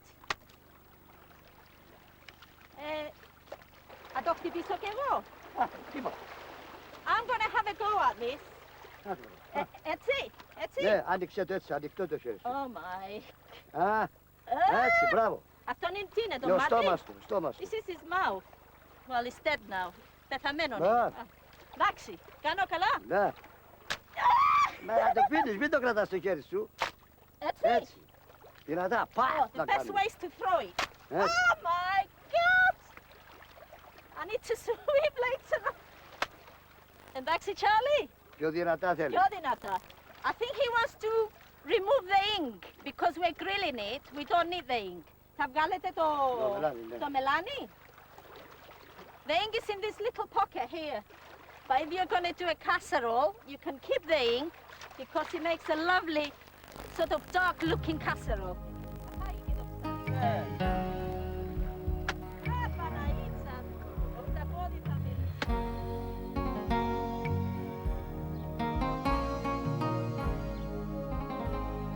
Charlie told me that the best way is not to cook the octopus the first day. After you caught it and you beaten the octopus, you put it in the sun to dry for a whole day, and then you cook your octopus the following day, not the same day. So this octopus probably a little bit tough, but I'm sure I won't complain. Especially if Charlie shows me how to cook this octopus. I never cooked octopus on the charcoal before. All right. Αυτό μόνο. Δεν βάζουμε αλάτι, πιπέρι, τίποτα. Τίποτα. You don't need to put salt, pepper, ρίγανη, nothing.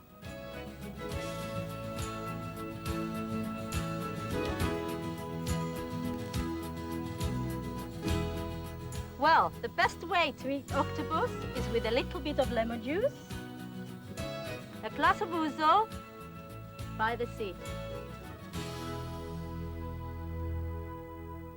So getting the ink out of the octopus is something you should do before You start trying to whack beating it. it on the rock to Oh, dear. tenderize it. Yeah, Yes. yeah. Because that's one of the wonderful things that you do get in some recipes.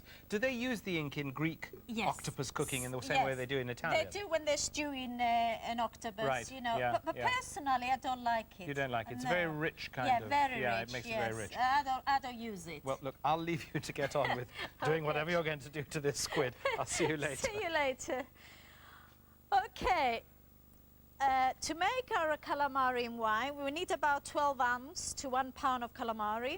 And obviously, have it prepared first, cleaned and everything, and washed and drained, and then slice it into thin slices, you know, 1/4 of an inch wide to 1/2 an inch wide. It doesn't matter. Slice it like that. I'll slice this one as well into lovely little rings. Look at them. Right. It's the way you cut it for frying it, actually. Right, once you've done that, you bring it near your cooker. Right. The first thing you do now is to heat about 4 tablespoons of olive oil in a medium saucepan and fry 2 medium sliced onions until nice and golden, like the ones I have here, all right?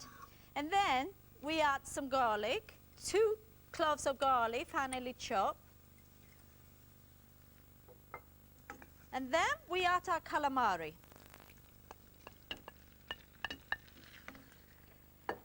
Now you need to cook your calamari for a few minutes until it starts changing color. It goes into a lovely pink color actually, a bit like prawns when you're cooking it. And also, you want it to bring all the juice out, all its own juice out. Right? Keep stirring and mixing together, and it's starting to change color now into lovely pink. We are. I'm going to season it now with a little bit of salt and pepper. And I'm also going to add a couple of bay leaves and a couple of cinnamon sticks. That will add flavor to our lovely casserole. Right? We also need a teaspoon of tomato puree. That again will give it a nice red color. And also we need to add 4 fluid ounces of red wine. Mix that all in. And it's starting to look really, really nice already. And I'm also going to put a little bit of sugar because you need that sweet and sour taste. I'm going to put 1 teaspoon of sugar and a cup of warm water. And of course some parsley. And then all we need to do is let it simmer for about half an hour until our sauce is nice and thick. How, Charles? Would you like to add a glass of red wine to Lula? I would do, thank you. That looks terrific. I see the way which you mean. It does turn slightly pink, doesn't it? It does, and by the time it finishes, it will have this rich, dark colour. And it will taste fantastic. We're looking forward to that. Yeah. And you've also got a pilaf coming up. That's right, I'm going to do burguri pilafi, or as this is the Cypriot word for burguri pilafi, but the Greeks call it bliguri pilafi. Goodness me, how complicated. Which means cracked wheat I call it pilaf. burgo or Yes, cracked wheat. I You call know. it goodness. Anyway, Doesn't matter what we call it. it's time for a break now. Join us in a couple of minutes for this lovely calamari and wine. Right. It's the bulguri and some wines to go with it. Yes, see you after the break. Sorrisete, welcome back. Now I'm going to show you how to make burguri pilafi, cracked wheat pilaf. Now, you need about half a pound, which is 8 ounces of cracked wheat. Now, cracked wheat is wheat partly cooked, then cracked, and then dry, and then put into bags, all right? So this is partly cooked, actually. It doesn't look it, but it is. Now, what you need to do is wash your cracked wheat, all right? But sometimes you don't need to wash it because it's quite clean. Anyway, I washed mine. Now, the next thing you need to do is to fry 1 onion, finely chopped, in about 4 to 5 tablespoons of olive oil. And when the onion starts to go brown, add about 2 ounces of fine pasta, which is vermicelli, all right? Now, you need to cook the vermicelli as well. You want it to go nice and brown.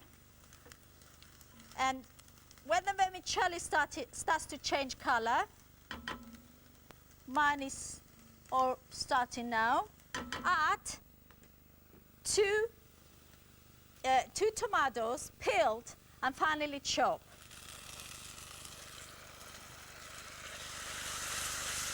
Mix them together. It's sizzling because you're adding cold stuff into hot pan, right? I also need some garlic, 1 to 2 cloves of garlic, finely chopped or blended, it's up to you. And now I'm going to add my cracked wheat, my burguri, as the Cypriots call it. And the Greeks call it bliguri, which is similar. Right, mix it together so all the oil coats the cracked wheat. Now we need to season it with some salt and some black pepper. I like the taste of black pepper more than the white pepper. Now we need to cover it with some meat stock. I've got chicken stock here, 1 pint of chicken stock. But if you're a vegetarian, just use water or vegetable stock. It doesn't matter. Now, you need to mix it in. I'm just going to taste it and see if I have enough salt and pepper there. Oh, yeah, that's plenty. And now, I've got to put the lid on. It's a bit like cooking rice, actually, cracked wheat. Once it comes to the boil, you turn the heat down, and then you need to simmer it for about 15 minutes. That's all it takes. Don't mix it or open the lid while it is cooking. Just leave it. Forget about it for 10 to 15 minutes, as I said. And then after that, it should look like this. Don't know if you can see it like this. I'm going to taste it and see what it tastes like. Lovely. Actually, it tastes really nice. It's got this earthy taste to it. And that's it. It's simple as this, and it goes beautiful with my calamari in wine. Okay? Our calamari looks lovely. It has changed into this beautiful red, deep red color. Here we are. Now I'm gonna, let me fix it a little bit. Here we are. Now I'm gonna serve my cracked wheat.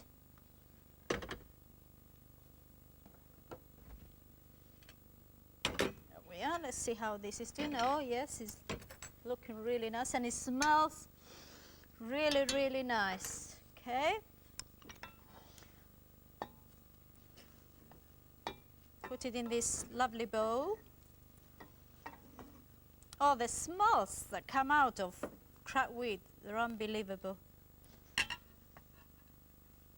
I think Charles is going to really enjoy this dish. Here we are, and there is our pilaf. Two beautiful dishes. I have to say, I am really looking forward to this, Leila. I love squid.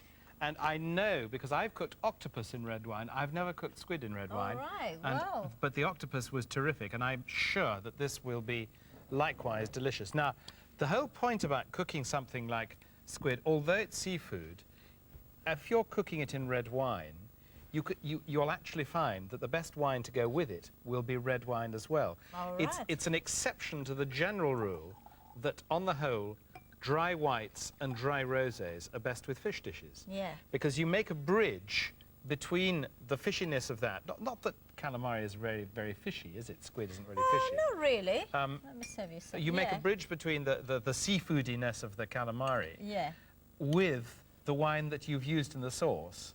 And I think we'll find that the red wine will go very nicely with it. All right. Ah, I'm beautiful. going to give you some. Now. Have you ever had cracked wheat pilaf before? Well, actually, it's something I make a lot myself Oh, at home. right. We do it a lot at home, but Oh. without this vermicelli. All right. Well, that's different. Again, one of is that my mother's recipes. Oh, it's your mother's? Yes. Aha, and I great. cook this in my restaurant, actually. Yeah, oh, really? And Yeah. they love it. My Now, let me customers just try love it. this, because I think this looks just terrific. Right. Well, I better put some for myself as well, Charles. It's amazing. And the other thing that I've never used is the cinnamon. Ah, all right. That makes a really Yeah. amazing difference to the flavour, It doesn't doesn't it? It does make it a little bit more Extraordinary. special. Now, our first wine, I think, is one of the best Greek red wines around. Yes? It's an All right. absolute terrific wine. It What- comes from a domain called Domain Mercuri, Mercury, yes? not far from Patra. And it's made out of an Italian grape variety that was brought, I think, by the grandfather, or could be great-grandfather of the present owners of the Mistake, from Italy back towards the end of the last century. Yeah? And he planted this vine called Refosco, and it's mixed in with a little bit of Mavro Daphne, the Yeah, I was local, going the to local say, grape. I mean, it does look like Mavro Daphne. Apparently, it's about 80% Refosco and 20% all right. Mavro But Daphne. Mavro Daphne is very sweet, as you know, isn't That's it? right. Yeah. Well, not this- if you ferment it out dry, No. you see. All right. And it's quite expensive. It's £6.99 from Le Nez Rouge in London. Oh, It's very velvety. it's a lovely wine. Really lovely, yeah. Does it go with your Very delicious nice. Well, let's see. squid in red wine? Very savoury, this. The herbs just, I mean, sorry, spices make it wonderful. Lovely. Pretty good. Very good. Pretty good. And you see, that just wouldn't work with a white wine. You've cooked it in red wine, That's a lovely so wine, it goes Charles. well. Isn't it good? Isn't Oh, it good? fantastic. Right, next one, Australian. This is Tesco's Australian Shiraz Cabernet Sauvignon. It's £3.99, very good value. Half the price of the last one, Yeah. almost. $3.99. £3.99, not expensive. Quite cheap. Smells nice. Smells very decent. Quick taste. It's much smoother, isn't it? Sort of It's a bit lighter than the Greek wine, lighter, too. I was going to say. That's the word I was looking for. Well, that's perfectly okay, but it's not as good as the Greek. No. No, Greek Definitely still winner not. at the moment. Okay. third one, I this wonder- comes from the south of France. All right. Côte du Rhône, Domaine de la Baranière. This comes from Majestic Wine Warehouses, this one. And this one is $4.99. All right. Again, not a very expensive one. Not very expensive. No? More fruity, this. More of that French fruit, probably very heavily dominated by the Grenache grape variety. Well, let's see if the French are going to be the winners or the Greeks this time. Well, interesting to see. Let's try it. But Again, what do you think? quite nice. Quite nice. But I think the Greek wine. the Greek one's the best, Yeah, isn't it? Definitely. Yeah. Really With nice. this recipe, the Greek one comes out on top. Actually, it tastes like a very expensive wine, actually. Well, $6.99 $6.99 is not very expensive, but it's pretty pricey. Yeah. They're excuse me, they're all nice wines, but Yeah, the Greek wine suits the recipe best. that's right. Now, I must just try this peeler. I wonder if it's because we're offering Greek food and Greek wine. Lovely, Yeah. absolutely lovely. Really. Anyway, pencils and papers out. If you want to try the wine and try out the recipes at home, here are the details.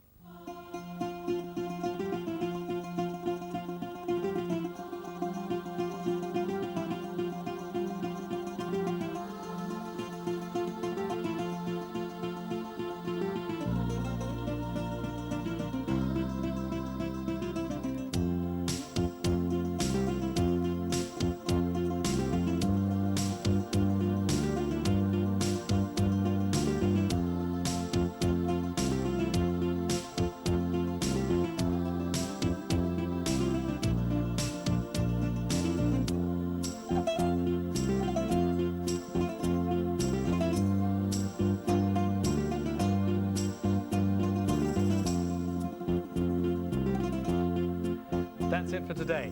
Next time, Lula's at the beachside home in Halkidiki of Greece's top TV Yeah, cook, who is called Vefa Vefa Alexiadou. Alexiadou. That's right.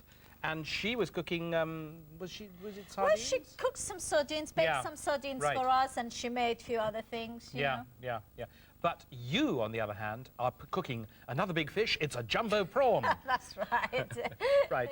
With And- some sliced onions, flambé in ouzo. Wow, exotic, eh? I'll be back trying to match that with some drinks. See you then.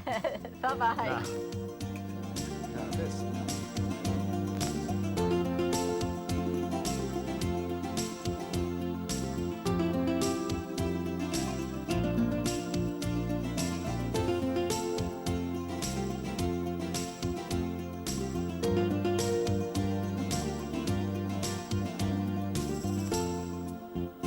Granada Good Life, food and wine.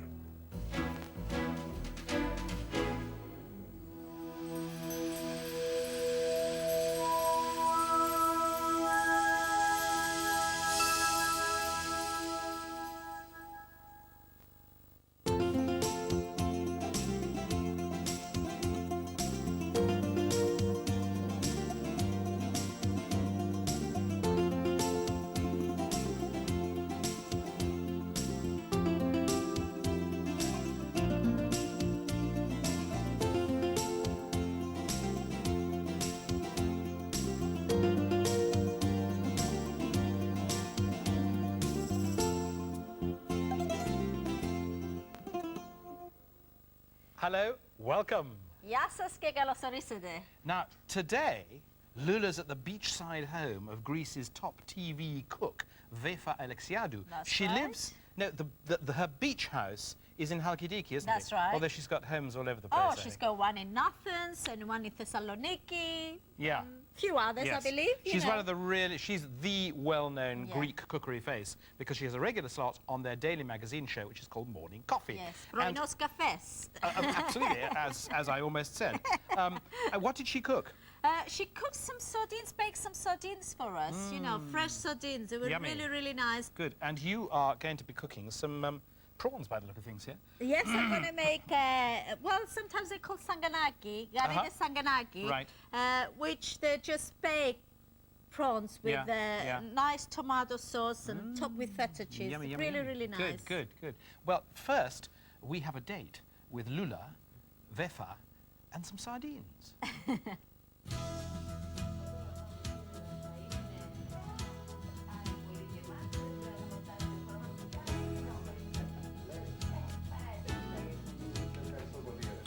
Βάζουμε την ντομάτα πελτέ και για νοστιμιά και για χρώμα.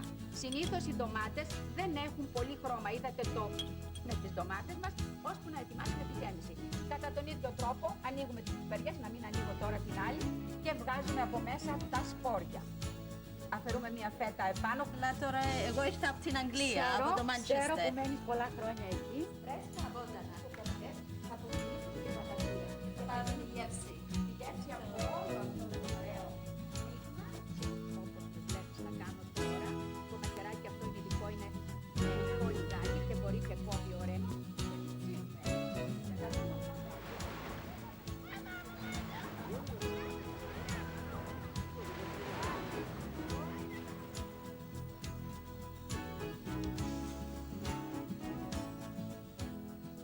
Now I'm going to cook a very popular Greek dish, baked fish, baked small fish. We call it plaki, ψάρι πλακί στο φούρνο. Which means bake flat in the oven. That's exactly. How do we do this then? I have 1/2 and 1 kilo and a half. It's 3 pounds. What's this fish called? Gavros. We put all the fish in a sieve, as you see me here. Not Flat. Yes. You cleaned it, haven't you? Let You me have have a cleaned it. spoon here. You put the fish all flat. Now on top, we have to put the onions. You take the onions, I have cut it very thin, and I'll put it on the top. How many onions have we used here? It is Becca? about 5 small onions right. or too big. All right. I'll put So the you can onions use on top. shallots if you want. The little Better. onions. Yes, the little onions. So they're Okay. thinly sliced. And the onions with the other ingredients become so tasty. With the parsley and with the tomatoes we will put on top. It's a colorful dish and tasteful. Okay. I'll move this for you. I put the onion. Now I will put the parsley and the garlic. I have about 4 to 5 cloves of garlic. Let me cut the garlic first and then put the parsley. All right. Oh, so Thin you sliced. Cut, yes, you Yes, slice thin the sliced. garlic. You don't crush it. No, in this dish we need the garlic thinly sliced. Yes. You are prepared to put the Yeah, parsley how on much top? parsley do we put in here? All this parsley? It is about 1 cup. One One cup. Well, we'll just pretend. Thinly cut parsley. Let me tell me if I'm putting enough. Put all this parsley on top. All right, you want Yes, all all this of it. It's 1 Oh. cup. No, quick. Not too quick. Not too quick. Because it has to go All all right. around. Okay. I'll do it. As you saw me to do with the garlic. Make sure that we cover all the fish All with the fish. parsley. Yes? Yes.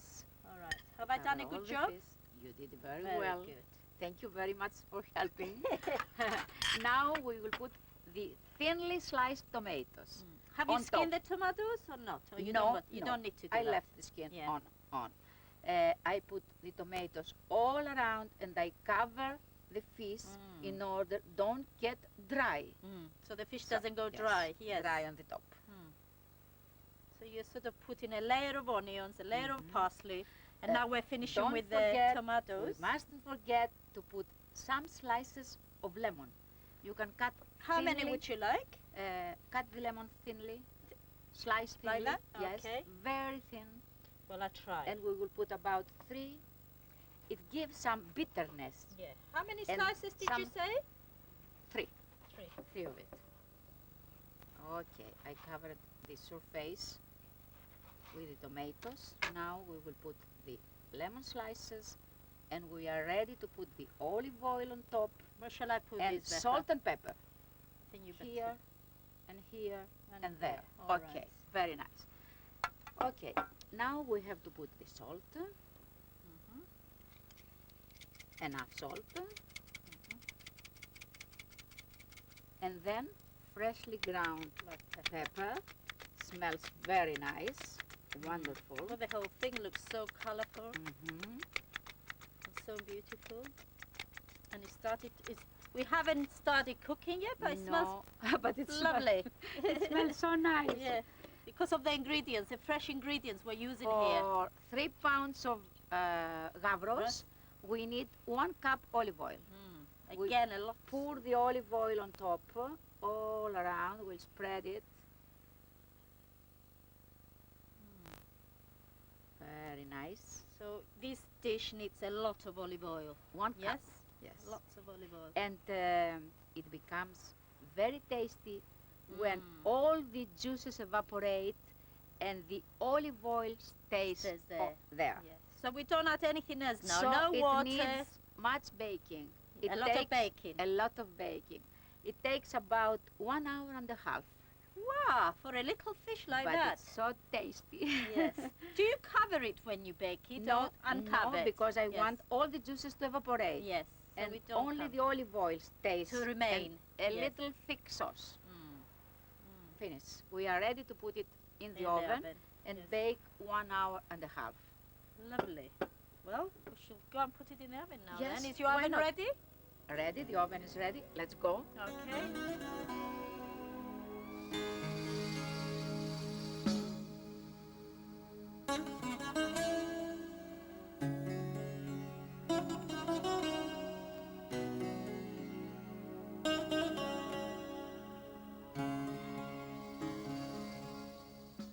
And that was just the beach hut. That's right.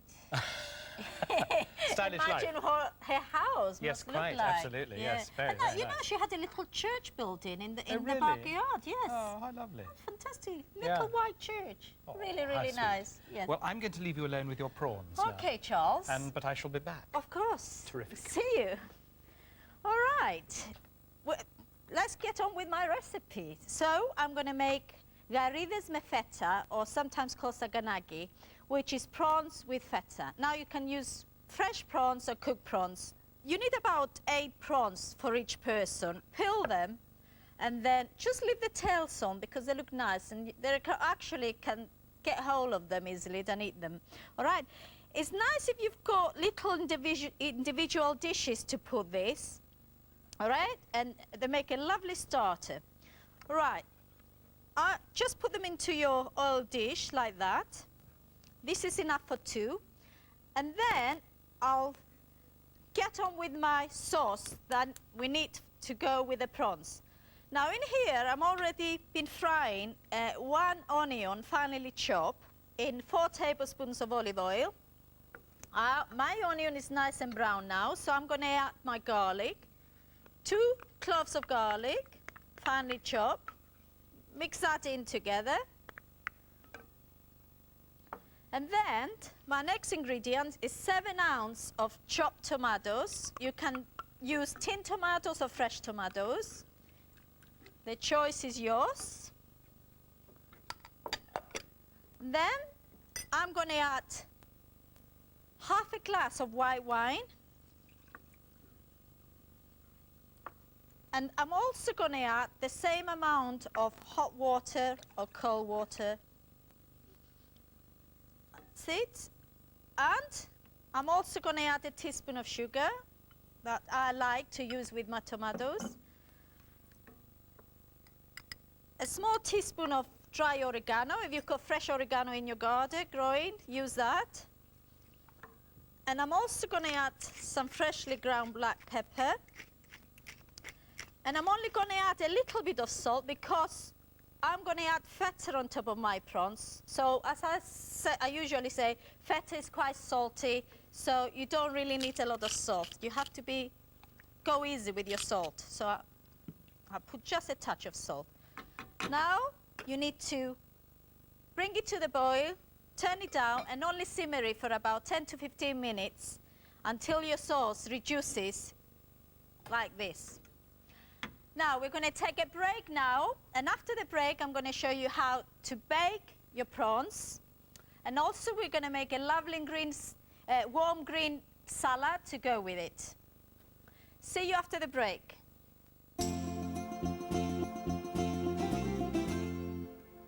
Welcome back. Now before we took a break, I was showing you how to make a lovely sauce to go with our prawns with feta. All right, in here we've got our sauce that's been reducing now for 20 minutes and is nice and thick. I'm going to taste it actually and see what it tastes like. That's really, really nice. Doesn't need anything else. And I'm going to put some of this on top of our cooked prawns. Just put a couple of tablespoons on each one. Oh, this tastes gorgeous, even if I say it myself. Okay, put that back, and now we need to add a little bit of crumbled feta on top of each one. As I said, it's nicer if you have little dishes, individual dishes to cook this, and you can serve them straight away in their own dishes. Now, because our prawns are cooked prawns, you don't need really to cook them for a long time. You only need to cook them for about 5 to 10 minutes. So you can either put them under a hot grill or you can put them in an oven for 5 to 10 minutes. You only need to melt the cheese really. All right, so I'm going to put those in the oven.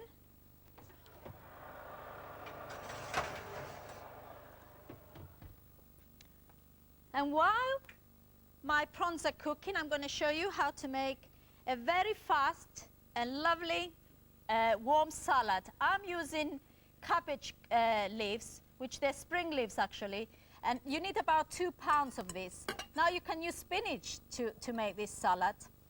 All right, all you need to do is boil some water in a large saucepan and add your chopped greens in it, and you only need to cook them for about 5 minutes. That's all you need. These have been cooking for about 5 minutes, and I'm going to drain them now.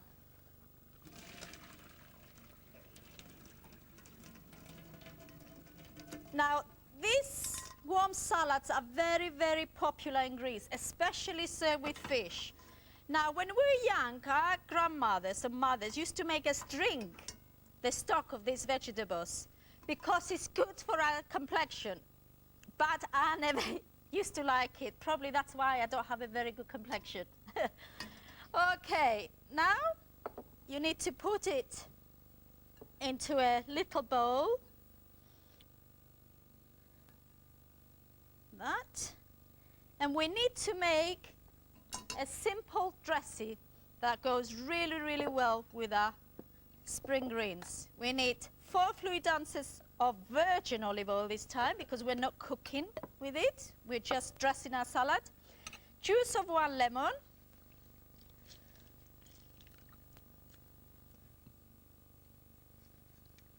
That's right.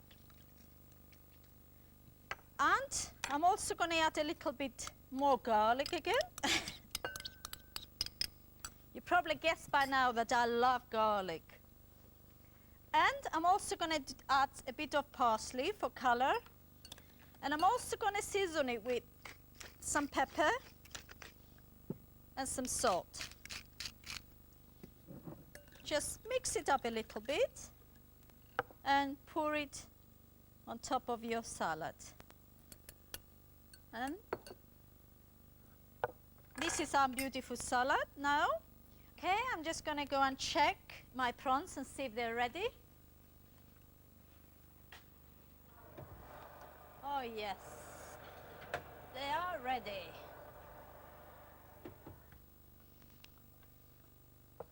Well, they're just right. Right, let's have a look at them. I got some fun wines over here. Lovely. Now this is There we are. That's our lovely green salad. salad. Now that's really interesting. I've never seen that done with cabbage. Oh, you can do it Yeah. any green Yeah, vegetables, I bet it especially would. wild horta, which is Yes, wild we see. greens. Yes, I suppose I should be actually combing all these books about. There's a book called Wild Food about right. what things you can pick out of the highways and the byways of England, which you can actually eat. Yes, You know, I'm just- sure there is a lot of wild The trouble is we have so much vegetables you traffic. can eat. If- Yeah. unless you get a really quiet place, I'd be worried that it'd be all sprayed with sort of Polluted and- polluted. yeah. Anyway, so All right. Let me just Right, serve here you we some go. of this. look at that. That looks terrific. Very good. And there is a couple of more prawns that have escaped. Well, I wouldn't say no to that. Thank you very much Right, indeed. and Right. as I said before, Yeah. because we use cooked prawns, Yeah. you don't need to put them in the oven. Just no. put them under the grill. Yes. Just for You're a only couple just of trying to, minutes. to Yes. brown that sort That's of right. brown that feta, aren't Yeah. you? Really? Can you go? Ooh, Yeah. perhaps watch. I won't. Okay. Right. There we okay. are. Well, I'm sticking to white wines because I think this really is a white wine dish. You've got that nice tomatoey sauce. Feta is a white wine cheese. Yeah. And the prawns, I think, will go better with white wines. It's a Greek wine. Oh, Greek wine. It's Halkidikis. Chantilly, and Yeah. it's from Halkidikis. Halkidikis. I thought, let's stick to that particular type. It's not that expensive, actually, $3.99 to $4.19. It's at various wine merchants, James Fair and Bangor, Gwyneth, and Marthas Wines in London. It's very delicate. It's a very gentle, very gentle easy wine. Yeah, I think it's going to go well because these are, apart from your tomato Yeah. sauce, which is quite assertive, it's got Yeah. quite a good flavour. The prawns are... The prawns, it's a gentle flavour, prawns. Right, I think Ooh, yes, I'm the going green to give you salad. some of this salad since you never Terrific. had it. Yes, yes, yes, please. I'd love to try that. Is that Good. enough? That'll do me, All just right, for a I'll taster. just put a Right, now tablespoon. I'm going to try your prawny dish Yeah, first. A little bit of Let me feta know what and- you think about it. I shall indeed. It's very good. Very good. Mm. And you never had The herbs greens going through cooked very nice. this way. No, I haven't. Yeah. No. Mmm. That's lovely. Is it oregano you got in here? Yeah, a little Very bit of nice. oregano. Mm. And you know why I left the... Mm. the So I can little- grab it. Yeah. Yes. It's a good tip, very good tip, that, actually. Well, I'm very happy with this wine and this dish. I must just try your cabbage. Mmm. It actually That's doesn't lovely. taste like cabbage. No, it doesn't. tastes quite different. I think it's the dressing that makes It's still it. just a bit crisp. Yeah. And that garlic makes it. Yeah. The garlic and a good virgin olive oil. Yeah, you do. And It's brightened up essential with the to- lemon yeah. juice.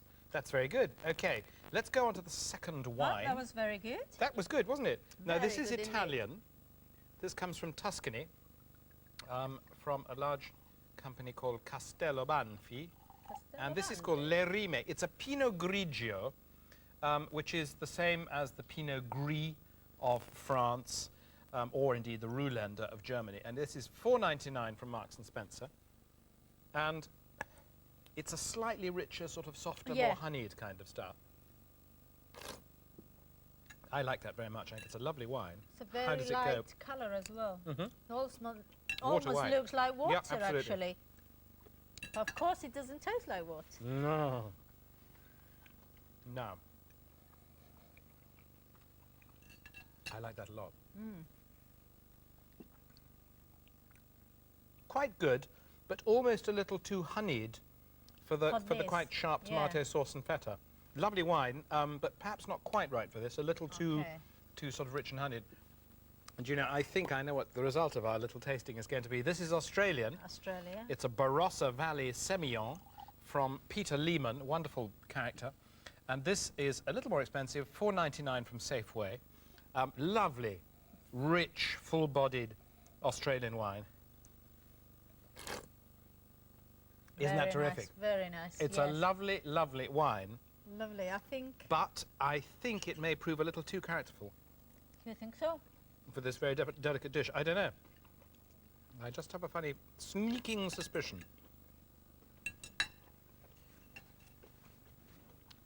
Mm.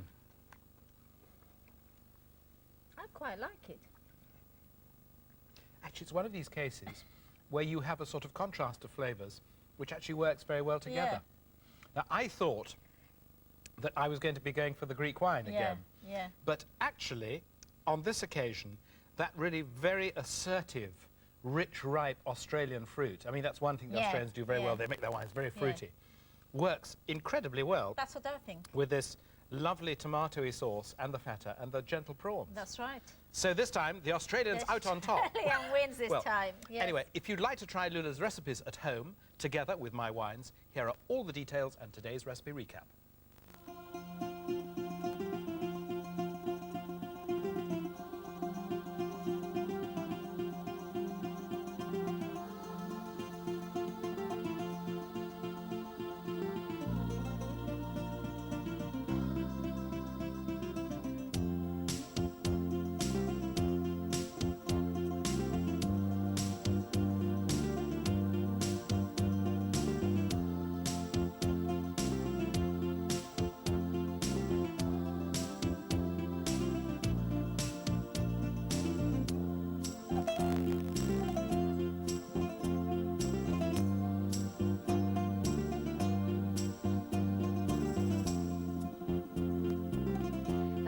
today. I hope you enjoyed trying my recipes at home. And next time I'll be cooking Spezzo-style fish with halibut. Really? Now, halibut. Yes. Now, you can do it with halibut or you can do it with... Any sea firm, bass. yes, any firm fish really. Right. And I'm going to do it with steaks, not whole fish. I see. And it's a lovely recipe because it contains lovely herbs, a topping of lovely herbs and breadcrumbs. And I'm also going to be cooking fried sliced onions, flambé in ouzo. That goes really, really well with Wacky spezzo or fish. what? I mean, goodness me, flambéed in ouzo. Flambé in ouzo, something different. That's going to So be a lot difficult of one to heat match, and I a lot think. of passion tomorrow. Yeah, wonderful. And then there's a film of you in Corfu, and that's I think that's with mullet, isn't it? Yes, we're another red mullet dish, barbuni. Terrific. Yeah, which I love. Excellent. Well, I'll come back with lots of wines to go with them, and we'll see you then. Yes, bye-bye.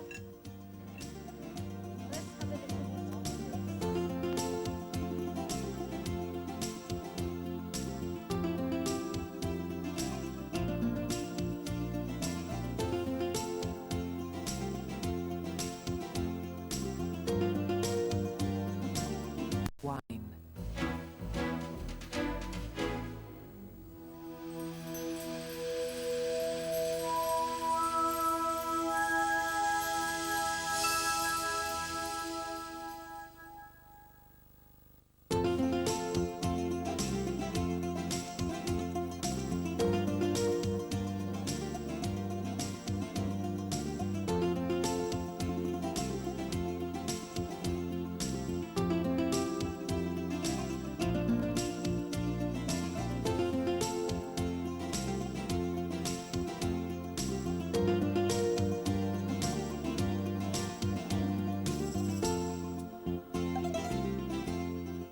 Hello, welcome. Γεια σας και καλώς ορίσατε. Today I'm cooking a regional fish dish from the tiny island of Spezzo. Spezzo. Now, tell me about, no, not about the island, but about the fish dish. How do you, what do they do in Spezzo? What do they do in Spezzo? Well, As far as fishes are concerned. unfortunately, I haven't been to Spezzo, Right. but they do eat a lot of fish. Yes, because it's an island. It's an island, so they do. How do they cook it? In different ways, but this way I'm cooking it today is with lots of herbs and tomatoes and wine and olive oil, and then topped with breadcrumbs and cooked in the oven. And I'm also going to make lovely fried onion rings, you know, flambé in ouzo, Flambé in and ouzo. chilies. What on earth am I going to match this with? Well, I was thinking really of nice. serving up an interesting little cocktail of a Greek wine, an Italian wine, and a French wine, but I'm beginning. why not? Ouzo, how are they going to cope?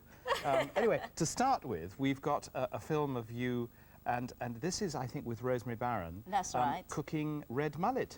Yeah, my favourite fish. Yeah, wonderful, isn't it?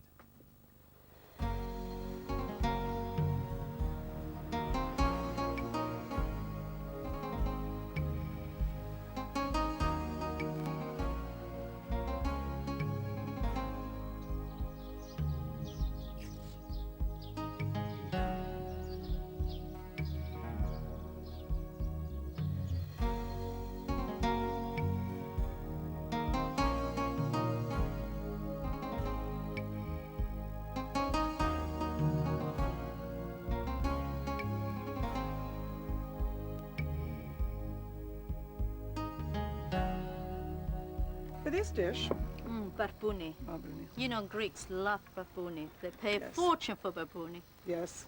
Well, it's the most beautiful fish in the Mediterranean, isn't it? It's even, you know, in antiquity, they talk about barbuni costing, one decent-sized barbuni used to cost more than a slave. So, I didn't think much of the slaves then. I think so. We need barbuni, which I've asked the fishmonger to clean, but I ask him to leave the heads and tails on. Because that's very Greek. You cannot give a Greek man a fish without the head. And it's, the scales are rubbed off.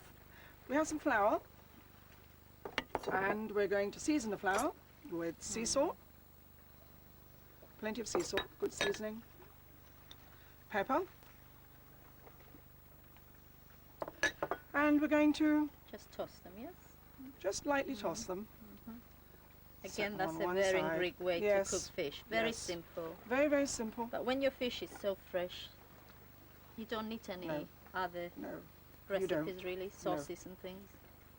For this dish, pan frying technique is slightly different because we have to control the olive oil carefully still, but we get rid of the first olive oil that we fry the fish in. So we warm our saute pan, frying pan, add enough olive oil to cover the bottom of the pan, wait till we get the aroma Of the olive of the oil olive coming oil, through but before smoking. before smoking, yeah. So we wait till we get the aroma and we swish it around the pan a little.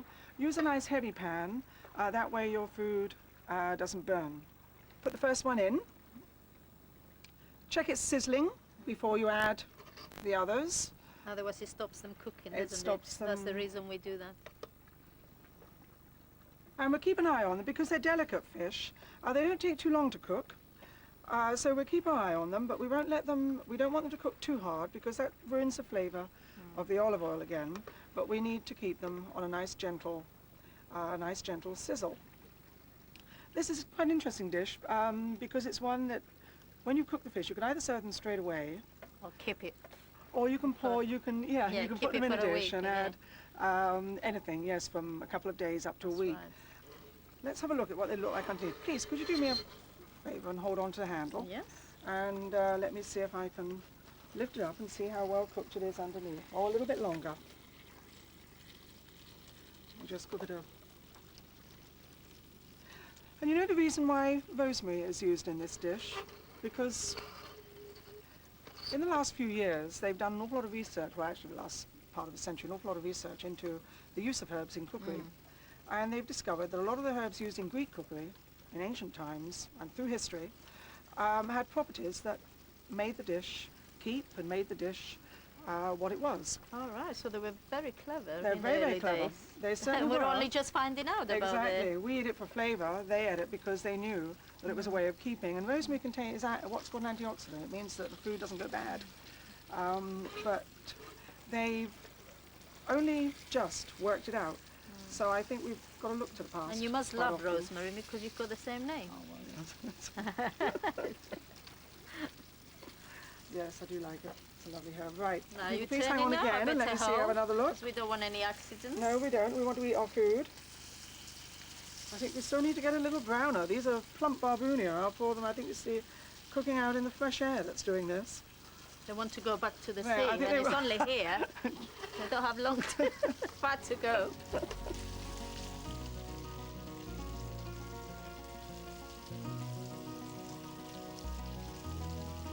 So the fish is ready to be turned now. I think it is. The flour's getting nice and brown, and it's looking nice and brown on the underside. So let's have a go. If you'd like Yeah. to take the handle, I will try and flick them over.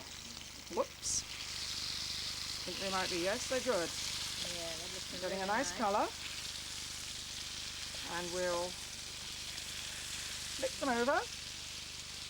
Continue cooking till they're nice and brown on the other side. You want to cook both sides? Yes. Okay. And the flour gets nice and nutty. Now, I'd be happy to eat it just like this with some lemon juice. Yeah. Oh, it's lovely that way too. Right, let's get them out of the pan. All right. Onto paper, because we don't really want this olive oil that they've cooked in. It's... Uh-oh, that one's a bit broken. That one we might be Never eating mind. cold. Yeah, we won't tomorrow. give this to the guests. Right. We'll eat right. that we'll one. Eat that we'll one. eat that one. This olive oil we don't want, No. but we want the brown bits That's right. in it to get the flavour. So please, if you just pass me that bowl over there, I'm going to pour off as much as I can, but I'm not going to worry too much about it because it does give that flavour. And we've carefully cooked the barbuni, so we haven't burnt them. So we've still got some flour in the pan. And We all put the flavour all of the the barbuni flavours is there, and right you want there. to keep it. It's That's like right. making gravy, really. That's right. It's exactly the same principle. That's right. So we take red wine vinegar. Now it's going to sizzle, isn't it? It is I've done indeed. that before. Yeah. So I'm going to keep away. It's called deglazing. Shall I hold the pan for Please, you, that'd be actually, great. because it's a bit difficult. Add the There we vinegar. It's called deglazing, and what it does is it gets all the goodness. You say it's like making gravy. You get all the goodness off the sides of a dish. And the flour Is- that we cook our fish will thicken the sauce. That's right. And it makes it. We mix it all in, get rid of the lumps. And now, please, if you would pour some of the some fresh olive oil, which Oh, is in the right. jug. Oh, so we put if you- fresh and I'll olive keep oil stirring. now. You don't use the That's one lovely. that you. Well, you can measure in the crack your Greek fish. style and keep on pouring till you're fed up. Okay. And I Just tell bit me more, when. a little bit, right? And I'm going to add some fresh rosemary and heat it through, just as much as I want. Heat it through, let it flavour the oil. And you see it separating here, which is fine. Yeah. That's absolutely fine. It will thicken later. And we're going to Yeah. keep it so that it doesn't. It's now just coming up to the sizzle, and that's it. That's done. It's finished? That's finished. So we're going to turn the heat off. Shall I put the fish in a clean plate That would now? be lovely. Yes. And then And we'll I'm pour going to over use my hands. That's fine.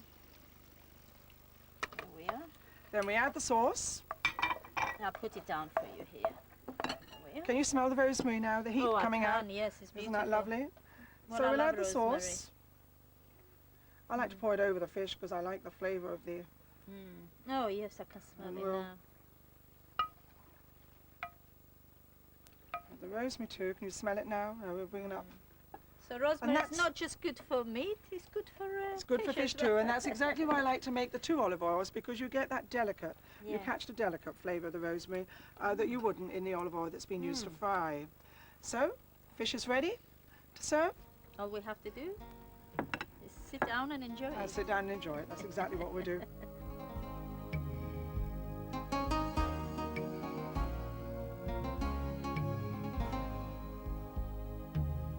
It must have been quite difficult cooking on that wobbly little camping gas It thing. was Beautiful actually, view, though. and very dangerous, but Yeah. we managed not to get what a burned or trooper. hurt. Yeah, But the yeah. view, Charles, the view was out of this world. And Lovely. you kept seeing it was next to the sea, so you saw the little boats with the fishermen going by. Oh, and I terrific. wanted to join them. Oh, Not being in next front time, of the next time. camera. Well, look, I'm going to leave you to do another island dish. Yes. Have fun with your halibut from Spezia. and I'll Thank see you you. later. See you later. Okay, let's get with our recipe. So here we've got about 8 ounces of halibut steak. So you can use any other firm fish you like, cod or hake. You can actually use whole fish as well. Right, this is ipoglossa in Greek. Halibut is called ipoglossa in Greek. Now, first of all, we have to sprinkle a little bit of lemon juice. Greeks always sprinkle lemon juice before they cook fish. It firms it up. And a little bit of salt and pepper.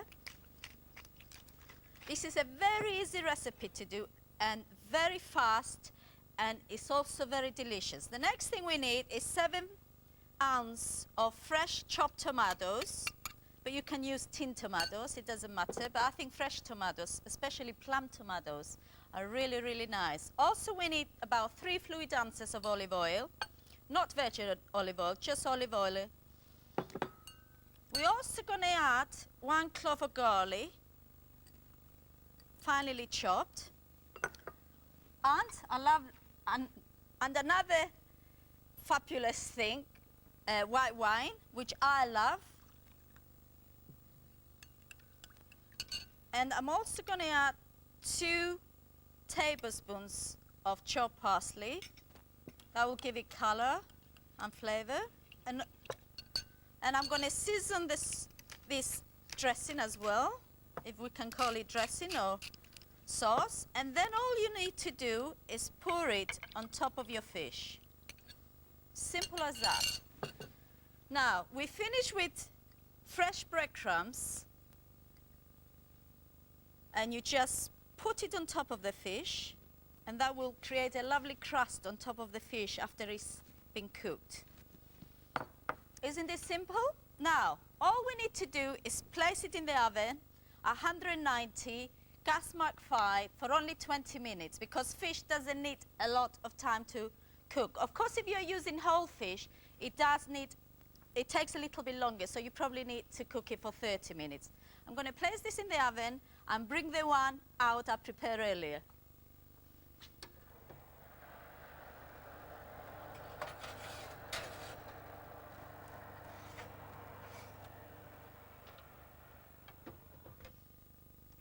And here we have it. Doesn't it look gorgeous? And the smells are beautiful. And the colors as well. You've got all the Mediterranean colors in there.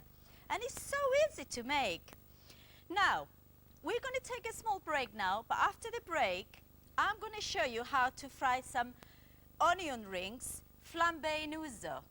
Doesn't that sound fabulous? So join me after the break. See you later.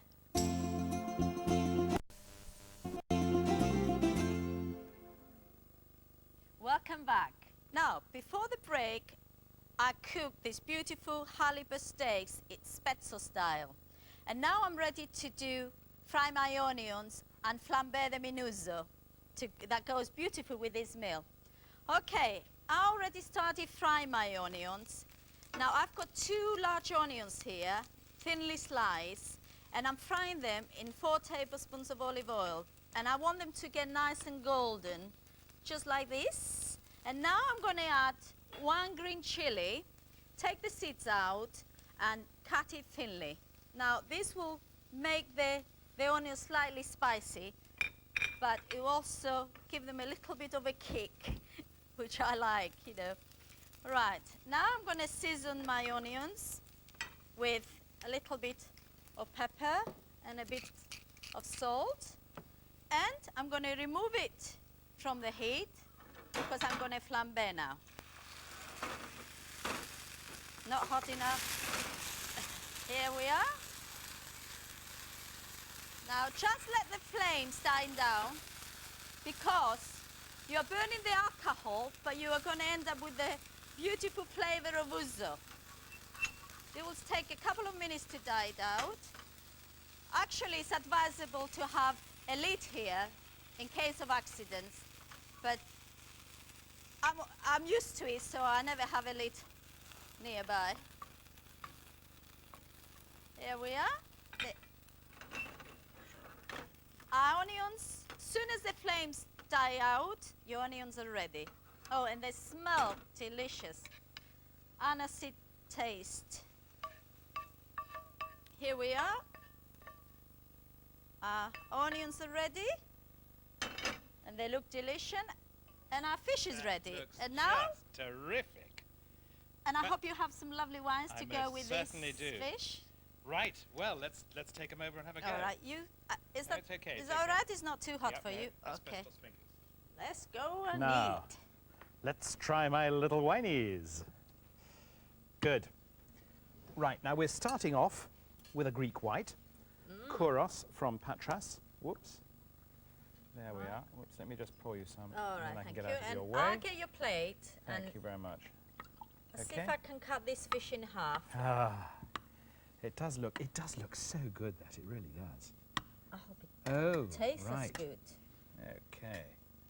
Do you want some help? Oh, please, Charles. Go with the skin there.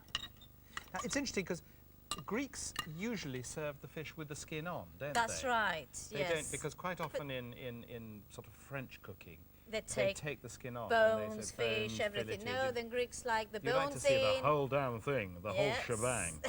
I'm really looking We are forward to not trying fussy these. eaters. I usually eat the skin. I think one of the things that one has to do with fishes, of course, is to take the scales off the skin. Definitely. Because scales on the definitely. skin mean that the skin is Yeah. virtually inedible because you have these sort of rather But nasty... did you know that if you are grilling fish or barbecuing fish, you don't need to take the scales off because they burn anyway? Ish. And also, it protects the fish from falling apart. Oh, really? Yeah. Did you know that? Yeah. Well, there we are. You learn something every day. Yes. Okay, now Kouros Patras.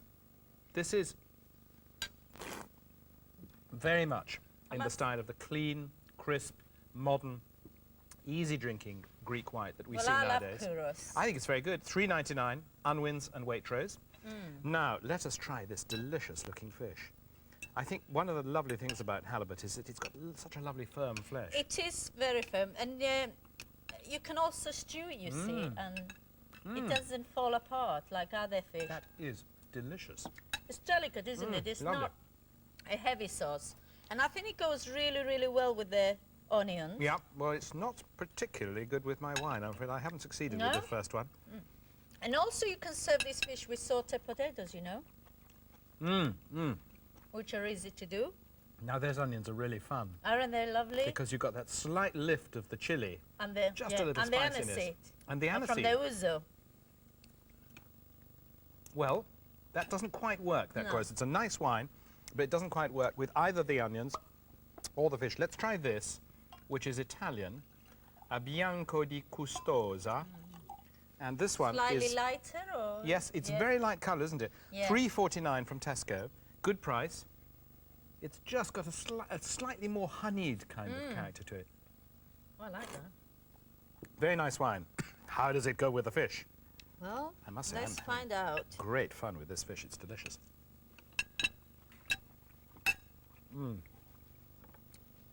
That's so good. Charles, I'm going to put you a couple of slices of Oh, these lovely, thank sauté you, thank you. potatoes. Well, that's okay with the fish. Do you think it's better? I'm going to have another taste and see.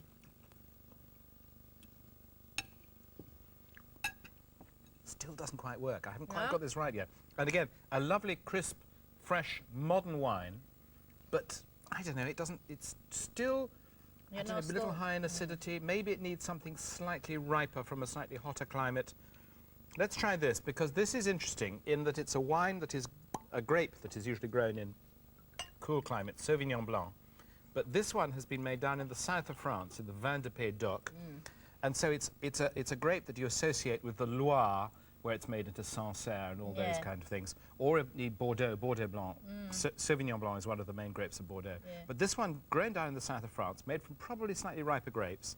$3.49 from Asda, by the way. I always think of Sauvignon that is red. I don't know why. Really? No, but you're thinking of Cabernet Sauvignon. Oh, is it Cabernet? Cabernet Sauvignon Yeah, is one of the great red grapes Yeah, that of the comes world. once a year and they make a big fuss out of it, don't they? Yes, it is just, it's just a bit riper, isn't it? But it's still got good acidity. Now let's try this one. This is nice. See how it goes. Very with this. nice. I have to say, this Lula, I think this is one of the best fish dishes you've cooked. I Yeah? think this is absolutely delicious. There's more to do, so. Let's have a go. Well, I don't know about you, Charles, but I think the Sauvignon is probably the winner that up goes to now, better. yeah? That goes better. But personally, I'm Yeah. happy with a glass of wine, and it doesn't Yeah. matter the nationality, as long as it's wine. What do you think? Yeah? It also works better with the onions. Yeah. The Sauvignon is the winner. The so winner today. $3.49 from Asda. Sauvignon Vin de Pays d'Oc, Domaine Saint-François. That's the winner of these three. They're all good, but this one works better And with it's this very recipe. reasonable at price. Right, if you'd like a reminder of the ingredients in Lula's recipes and details of my wines, here's today's recipe recap.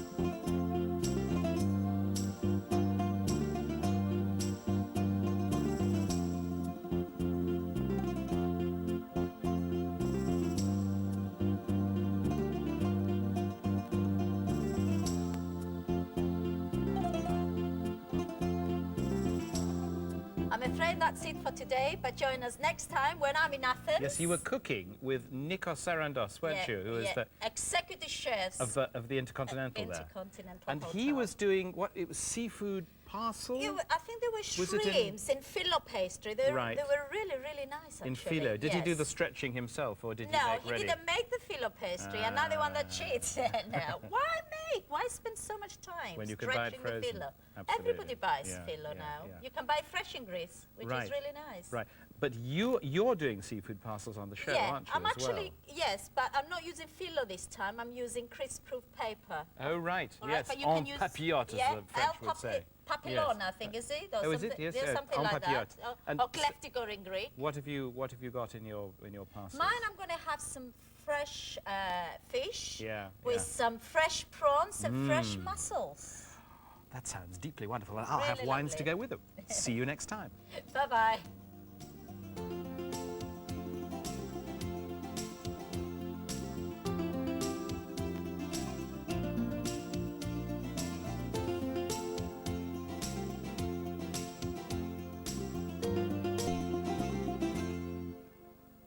Welcome back.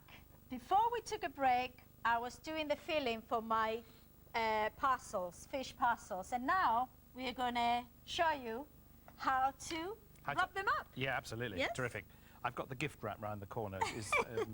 Oh, no, right, okay, plain paper. We're going to use Greaseproof paper. greaseproof paper, Fine, but right. we can all Oh, silver foil, also prettier, use prettier, foil. yes. All right, are you going to have a go at this? Well, I'd Charles? love to have All try, right. yes. Now, we cooked our legs for Right. a couple of minutes Okay. until they were transparent, Yeah, yeah, and they are yeah, now. yeah. Yes? And Good. then what we need to do is just put a couple of tablespoons Right. of our mixture on top of our crisp Okay. paper. Right. Now, Now a bit of fish. a bit of fish, this beautiful Okay. hay. Lovely. Right. Then, if you like to put a couple of, put one prawn, I think, One and a couple prawn. of Couple of artistically arranged that's mussels. mussels. And now, Charles, before you start wrapping them, I'm gonna Make something to moisten them with. make. That's right. Ah, The great. juice of half a lemon, Uh-huh. and we need about 4 tablespoons of olive oil in there. Mm. And we're gonna mix them a little bit like that. And we Good. need to add just a tablespoon Yummy, on that. yummy. Also, Charles, I think it'd be nice to put a little bit more salt and pepper. Fair What enough. do you think? Yes, Would you like to certainly, do yes. that? And There we are. add to the salt. There's the pepper. And also we need some dill. Oh, freshly dill, love dill. chopped dill. All Now- right, and now you can Now, do them any shape you want, Charles. You can do them into Oh, what, sort of gather it together in a yeah, sort of, into sort of lovely like this? round parcels and just twist them. Just give it a little twist? Yeah, twist it a bit more, Charles. Otherwise they're going to open. We don't want it to open in the oven, And do the we? nice thing about this, cooking food this way, Yeah.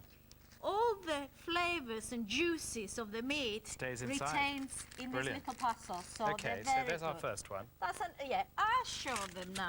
One. Okay. We do one into a half moon shape, right? Okay. Yeah. There we are. Does it remind you of Kleftigo? This? Yes, yeah? yes, it does a bit. You like the way that, yes, you wrap it all up, That's don't right. We do that again, Charles. Would you like to season it for me, you? Yeah, Charles? by all means, yes. Thank you. You may as well hold. You're Yeah, here. well, I'm here, you know, make use of me. Right. How many mussels did we put? Two- Charles? two mussels. Two? Right. There we are. Do the same again. Bit of a- Just a tablespoon of olive oil. Lovely. And a little Some topping of dill. Dill. Now, half moon, you Half say? moon, yes. So it's a little. Do you want to Oh, try? right, Shall okay. I show you what you Yeah. do first? You roll them like that, Charles. Okay. If you start rolling it from the side, this is a little bit more tricky, but I think it looks lovely. And then you twist it again, Charles. That's right. Very That- nice. Lovely. Now, Flipping sight easier than it would be doing it with phyllo pastry. Look at that. actually, Don't you think phyllo so? is nice. Doesn't Yeah, that look nice? that looks terrific. Now, let's do a square one with foil. Ah, Now, you need to use 2 pieces of foil because Oh, really? sometimes foil is very thin and it breaks. tears, Yeah, right. it tears and it makes holes and that's no good. Yep. Again, Charles? Right, we'll well. I put some leeks. you do the leeks, that's the difficult part. Yeah. Now, this makes excellent starters, you know. I bet, yes, or a nice Because light sort of lunch dish. You open your parcel, you let your guests open the parcel, Yeah, so they're wondering yeah. what they're getting. What are we getting? And it is really nice. Excellent. And I suppose if you wanted to make it a bit more substantial, you could throw in a bit of veg or some plain boiled potatoes or something Yes, like that. anything or a A baked salad. potato. If you're Greek, you'll have salad, of course. Greeks Right, have yeah, salad with yeah. everything. All right, now A we're square, gonna. you said. Yeah, I'm gonna bring the 2 ends together. Uh-huh. Hold it like that. That's how you do Kleftigo if right. you're gonna Yes, use yes, foil. indeed. And then And then same thing, roll up this Yeah. end. there we have it. Very Seal in easy. that flavour. Now, Look at that, that's shall we do brilliant. another one or what? No, What do you I think, I mean, have we let's- done enough? Let's cook All 'em. right. Let's cook 'em. Now, they only need about 15 minutes in the oven. That's 15 all. minutes? 15 minutes. Well, that's so nice if and you've got fast. a timer, do time them because if you overcook fish, Or the phone goes. no, that's right. Yeah. And they need to be on go on 200, gas Right. mark 6. Gas mark All 6. right. Would you like to put those in the oven, Charles? Yeah. And maybe bring the rest ones? Yes, indeed. Yeah. Oh, all Here we right. are, got one. Yeah, look at On the that. look, And you can see the pink Yeah. of the prawn coming beautifully and the through. green color of the yeah, legs. I think that's terrific. Do you think it's time for a little taste of some wine? Yes, yes, that'd be Right. lovely. Okay, let's go for it. You lead the way. Right, I'm so looking forward to these because I think this looks a really Wait until terrific you open recipe. them and the aroma sort of hit you. Can I do it now? Can I do it now? Yes, yes, take one. Look at that. Okay. Unless... Now, nose poised. Ah, look at that. That's lovely. That's so delicious. Actually, it's nice to put a bit of lemon juice on it. Yeah, But we yeah. forgot to bring some lemon, so I it could always get doesn't that. matter. There we are. Look at that. Is that not terrific? And the fish is cooked. And the fish is into beautifully cooked. perfection. Yep. Lovely. That dill coming through very nicely. I must say, this is terrific. Now, I suppose we have to try some wines, haven't we? Let's do it. Nice. Right. Trio of wines. First one, Greek. Now, this is that one that comes from the place where you're not allowed women. All right. The label says, from our vineyard at the Holy Mountain. Mountain, yes. And it's quite expensive, $7.49 to $7.99. James Fearon of Bangor, Gwynedd, and Amathus Wines in London. But it's very characterful. It's got almost a kind of a hint of pininess. Not the kind of very intense pine you get with Retsina. No. Just a sort of suggestion. It's called, and it's got Greek script here, so it's a bit difficult. It's called Aioritikos. Arioritico, yeah. Here we are. Very Oh, it's characterful. lovely, that. Beautiful one. Very honeyed. Yeah. Beautiful sort of honeyed flavour with a slight overlay of pine, very crisp. Very smooth. How does it go with this? Very smooth. It's a very, very nice wine. Right, I'm going to have a little tiny mouthful of the leek. It's a lovely wine, actually. Beautiful, and because you didn't really cook your leeks for too long, Yeah. you've still got a nice sort of crispiness to the leeks, Yeah, which I like very crunchiness, much. yeah.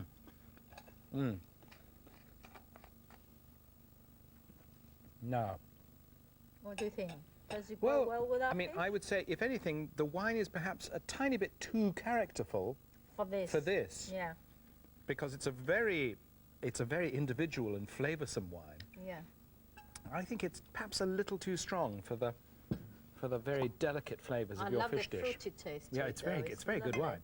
Now, here I've got a Spanish wine from the northwest of Spain, not quite the northwest, sort of central. It's the Marqués de Riscal Rueda. Again, not cheap. This is £6.29 from Unwins, but it's made from a grape called the Verdejo, which is native to that part of Spain, and very crisp, almost a sort of grassy flavour to it. But again, a tiny touch of honey, quite fruity, fruitier probably than the Greek wine. Than the Greek one, yeah. I thought the Greek one had more aroma into it. Yes, I think it had a bit more aroma.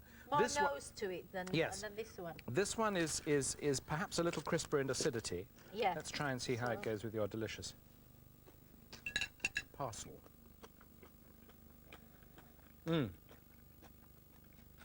Actually goes very well with it. Jolly good, isn't it? Just right. It's really nice. Well, I have to say, I think our last wine, which is a Sicilian white, is going to be hard put to go as well as that one does. Now, Charles, would you drink red wine with fish or? I might, but not in this particular No. instance. Very delicate flavours, So not you red wine wouldn't, for this. no. This one, Bell'Aura Bianco di Sicilia, $3.79 from Marks and Spencer. Near Quite home? neutral, lemony kind of flavour. Gentle, very gentle. So it might work well with this gentle, delicately flavoured dish. Let's give it a try. I'll eat my prawn. Terribly good, it really is.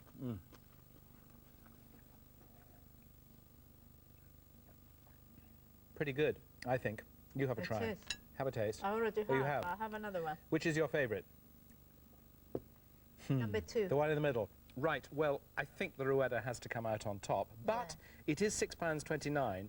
If you're looking for something slightly less expensive, I think that Marks and Spencer Bell'Aura Bianco di Sicilia at $3.79 is a very good alternative. It's still a very good one. It goes fabulous with this. If you'd like to try the wine and the recipes at home, pencils and papers out, here come the details.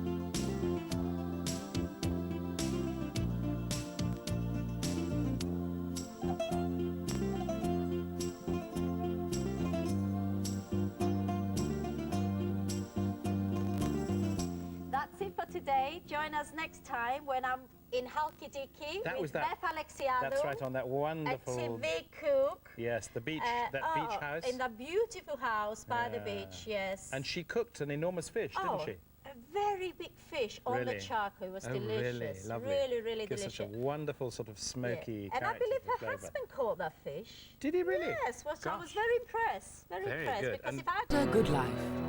Food and wine.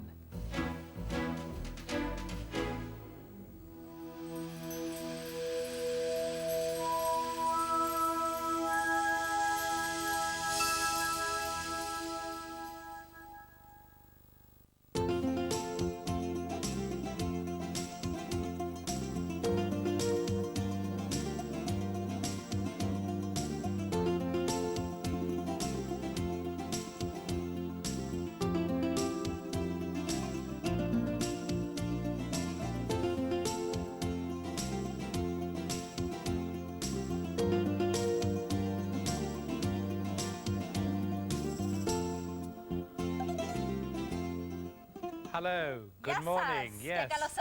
Hello and welcome. Now, today, Lula is going to be cooking meze. Now, meze is that sort of wonderful variety of dishes that is roughly equivalent to Spanish tapas, isn't it? That's right. Lots of different things. Lots of bits and pieces. Yeah, you know. not a great huge plate of one thing, but lots of little servings of lots of different things, which is fun. Yes. And these are some of the things the that kind of things that you might find in a you might osteria find. or a taverna in Greece. Yes. That sort of the meatballs. That's right. We've got That's the right. meatballs that you're bound to find. Yeah. Dolmades, staffai leaves, spanakotyrobitaka, spinach, and feta cheese pastry. Sometimes they're just stuffed with Feta, cheese. that's this sort of crumbly That's right. white cheese. Beautiful. That Greeks adore. Yeah, And yeah. they eat it every day. Yes. Plus with olives and Olives yogurt. and yogurt, and all yes, those and sort of course, of things. nice olive bread there to go with it. Right. And I'm going to be choosing drinks to go with what you are cooking. And there are various sort of rules. You've got the rules that retsina goes quite well with the fried dishes, the fried vegetable dishes, fried fish dishes. Or you can get ouzo, dry white wine, with some of the other sort of softer, gentler fish dishes. That's right. And that sort of thing. And Those today, two are the drinks that always go with mezedes. You're right. Absolutely. So today you're going to be doing... I've been making lots of things really today. Mezede dishes. I'm going to start with the scordaglia, and Solos my son. Can you believe he's my son? No, he can't be. I'm He not must be your old younger enough, brother. am I? Certainly not. Certainly not. He'd be helping me with preparing the food. Right. So as I said, I'm going to start with scordaglia, which is the very typical Greek dip that you find in Osteria and a taverna. The basic ingredients is garlic and potato. Yeah. And this will go really well with the things I'm going to cook. I'm going to fry some calamari, baby calamari. That goes very well. And also I'm going to be frying some courgettes. Terrific. Fritters. And the kind of place where you can get all these together is the equivalent, the Greek equivalent of the tapas bar, the ouzeri. Yes, that's and right. there was one you visited in Thessaloniki, wasn't it? Yes. I've got lovely memories, especially about the octopus. It was a beautiful octopus.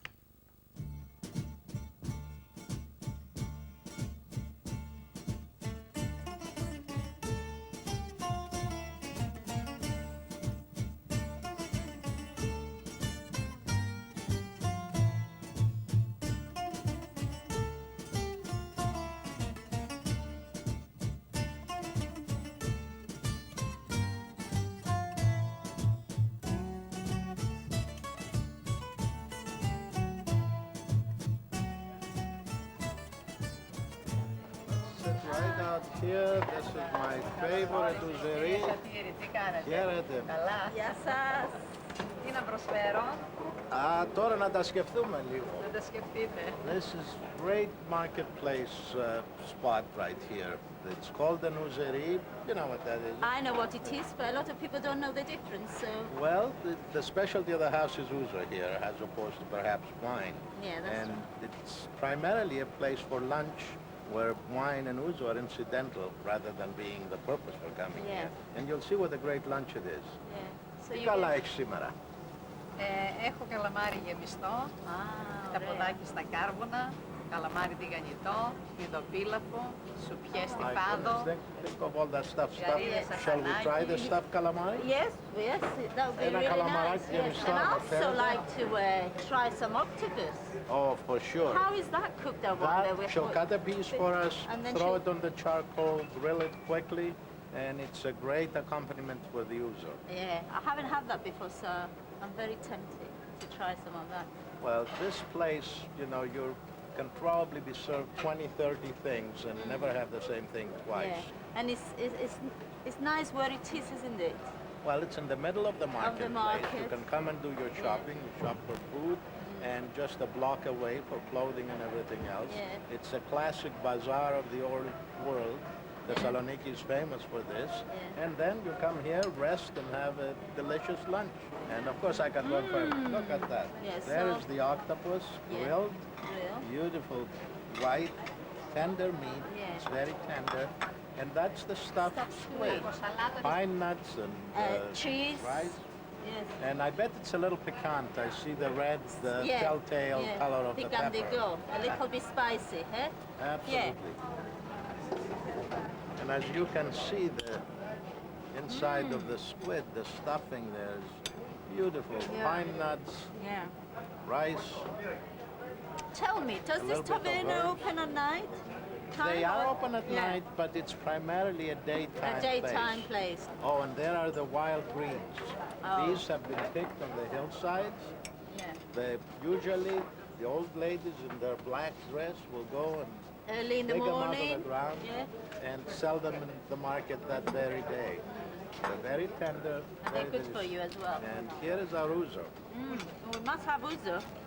Absolutely. In an ouzeria, you have to course. have ouzo. Of course. Well. And here is the proprietor. Ah. Στην υγεία σας. Στην υγεία σας και για στα χέρια σας και καλές δουλειές.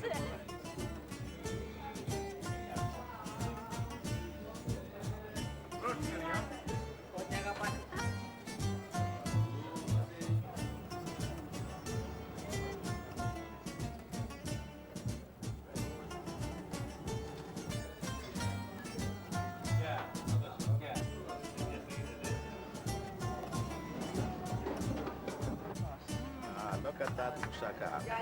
This is the real traditional thing. Look how wonderful the cheese bits are on top. I bet you don't see that very often. No. And the whole chunks of eggplant Yeah. and the meat sauce. This is usually lamb. That's the Yeah, traditional minced lamb, isn't preparation. it? Yeah. And I think I can smell the spicing, The which smell. is quite sweet spicing. Bit of Bit of cinnamon, a bit do of you think? cinnamon Yes. and a bit of nutmeg. Yeah. But this That's the again is secret, northern isn't Greece. Yeah. The Athenians would never put nutmeg They in. wouldn't think of that, eh? That's right. Oh, we must try some of that So. as well. Υπάρχει και ένα μπακαλιάρο με Ah, and σκορδαλιά. here comes the poor man's lunch. That's right. This is cod, salted Tricot, cod. isn't it? Yeah. Right. In a beautiful dough. It's always served with scordaglia. But the scordaglia is not with bread. It's not garlic and bread. It's garlic and potato, isn't it, usually? Exactly. I don't know what else we're going to order. Huh? Would you like a Some little of bit of the that, media? Άλλο τι να σας The Yeah. mussels? Yeah. Λίγα μύδια Τα να μας μύδια με το δώσετε. ρύζι. Yeah. Mussels are, of course, fished in these seas Yeah. very, very much. These mussels come probably from just a few miles from here. From here, yeah. And the traditional way of preparing them, besides in saganaki in a Yeah. frying pan with cheese, is with a very nice pilaf, rice which pilaf. flavors the rice beautifully. The whole thing is cooked together in a big pot. The mussels give the taste, the flavor to the rice, and then you can see what a They beautiful look thing lovely. it is. And it's unusual to see many rice dishes in Greece, isn't it? So, But this is a favorite. It's very- a classic, and you can see the pine nuts in there. pine nuts in here Yeah, as well. there's pine yeah. nuts, and of course there's lots of dill. Yeah. A What's little the bit best of way green to eat onion. this? It's always messy. You just Messy. grab it with your hand and do your Yeah, best. lovely. Delicious, isn't it? And the best part of it Fabulous. is that you can have a bit of ouzo or wine, never get drunk by having this wonderful food with it, and it just goes perfectly together. You've never seen any Greeks drunk in the streets, have you? Well, in that case, can you fill my glass, please? I certainly will. Here you go. Pass Evcharisto. Those look terrific. The thing I particularly like was that fried octopus. Oh, my favorite was the smoked octopus. That was Oh, was that the one hanging up on the hook? Yes. Oh, Have yes. you seen it? Yes, I Oh, did. Yes, I love lovely. octopus. Now, I'm going to leave you to cook your scordalia. That's and I'm going right. to come back and taste it later, if I Great. may. We'll see you later with your Great. wines as well. Yes. Okay. Now, I need to call Solos for this one. Solos, would you like to come and help me? Now, I'm going to start with scordalia sauce. Now, the main ingredients is boiled potatoes. Boil your potatoes as though you're making mash. All right? And we need 4 cloves of garlic. Now, put your garlic in one of these with a bit of salt and mash it really well. Now, you can use a blender if you like, but I prefer it this way. Right, add your garlic in your potato. I hope you're mashing well there, Solos. I'm trying hard. Right, we'll put a little bit of pepper. Now, the next ingredient is olive oil. Right, you probably need about 4 tablespoons of olive oil, or if you're like me, a bit more. All right, we also need a little bit of vinegar. I'm going to put about 2 tablespoons of vinegar. Now, if you don't like vinegar, use lemon juice. It doesn't matter. Also, I kept a little bit of the juice from my potatoes, so I'm going to add a little bit of this to thin my mixture up. Let's see. Shall we put a little bit more, Solos? Just a touch. All right. Right. We'll put a little bit of salt as well. Right. Did I put pepper before? You did, Yes. Let me just taste a little now. That was lovely. And that's it. Our scordalia is ready. All right, Solos, let's dish this out. Right, Charles, would you like to come and taste my scordalia Yes, sauce, please? yes, Is very nearly happy. ready? Yummy, yummy. Now, what's the traditional way to taste scordalia? Should I... Well, you can taste it with your fish if you have Yeah, some, yeah. or with your fried vegetables. But why don't you cut a piece of bread? Now, Good idea. Charles, don't Yeah. use a knife. Use your Really? hand. Yes, Really? Greeks never use a knife when they're cutting bread because they Really? say bread is blessed by Oh, God. really? Okay, well, All there's right, a nice all little we bit need now, let me just decorate this before you start eating. You right? Okay. I want it to look, Oh, that look looks beautiful. perfect. Okay, Charles, would you like to taste that? Yummy, with great pleasure. Oof. Tell me what you think. Mmm. Nice? Tell me, is that the best scordalia you ever had? Mmm. Oh, Definitely. that's all I want. Yes, definitely. Mmm. Mmm. Lovely, yeah? That's wonderful. Now, if you've missed any of the amounts of the things that we've had in Lula's recipes, don't worry, because we'll come back with them later. But now it's time for a break. We'll be back in a couple of minutes with fried calamari, battered courgettes, and of course, I'll have some drinks to go with the food. Oh, Don't go lovely. away. I can't wait for that. Bye. Γεια σας και καλώς ορίσατε. Hello and welcome back. Today we're making mezedes. I'm going to start with the calamari. First of all, I'm going to show you how to prepare a calamari. All right? Take the whole calamari into your left hand. Pull the head off. It's easily done, actually. The whole thing comes out. There is a little bone that needs to come out. Take that out. Empty the cavity of the calamari. Right? And you can take the skin out so it's nice and white. I've got one that I have prepared earlier. The skin is out. Now, what we need to do is slice the calamari. Of course, if we're stuffing the calamari, you leave it whole. But because we're frying it in rings, you cut it in ½ an inch wide, like this. Very easily done. Here we are. Now, I believe you can buy calamari already prepared now, so don't worry. You don't have to do this if you don't fancy handling calamari. The next thing, of course, you need to wash your calamari very well and drain it. Now, we've got one prepared for us earlier. What we do, we season a bit of flour, plain flour, with a bit of oregano, black pepper, and salt. You can use other herbs if you want, if you don't like oregano. Put your prepared calamari into the flour. Take a sieve. put it in a sieve and shake all the excess flour out. And then, Solos, darling, would you like to come and fry this for me? Okay. Get your son, if you've got a son, to fry for you. All right. It needs to be deep fried calamari. Here, Solos, would you like to do that? Right. Lovely. Great. Now, while Solos is looking after the calamari, I'm going to show you how to make a batter for our courgettes. Right, let me tidy up a little bit first because it's filthy here. Okay, all right. Now, we need a nice batter to go with our courgettes. So, here we've got 4 ounces of plain flour, a little bit of pepper, a little bit of salt. I'm not going to put oregano this time, don't worry. 1 egg, lightly beaten. Add it in there. And I'm using some beer today, bitter. You can use bitter or lager or cider if you like. But if you prefer to drink your beer like I do, use milk or water. Now we've got 6 fluid ounces in here. Now mix it very well until you have a nice smooth batter. But don't worry if there are any lumps there. Now, the important thing to remember about this, you need to let it rest. It's like making bread or pancakes. All right. Here is our batter ready. I'm not going to let you see the lumps. Now I'm going to show you how to prepare your courgettes. Cut both ends of your courgettes. Choose nice firm courgettes and not too big. And what I like to use is to use one of these potato peeler, right? Because I want them very thinly sliced. Don't use the first one. All right, okay, and keep doing this. Now, I think 2 medium courgettes is enough for 4 to 8 people. It depends how hungry you are, I suppose. So. Right.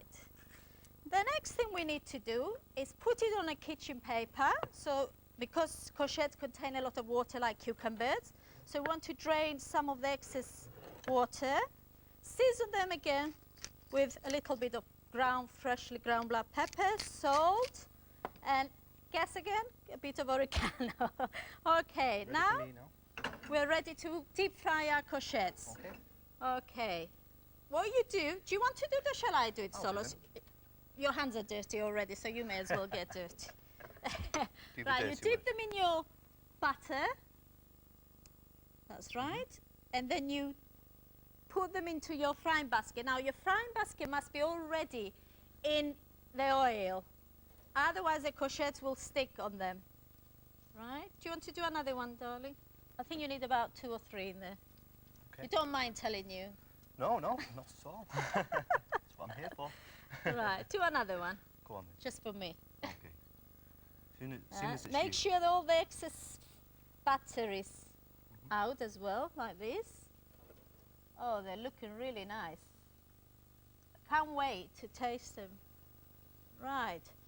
Well, Charles, are you ready for me? Yes. I'm always ready for a taste of your food, Luna. Great.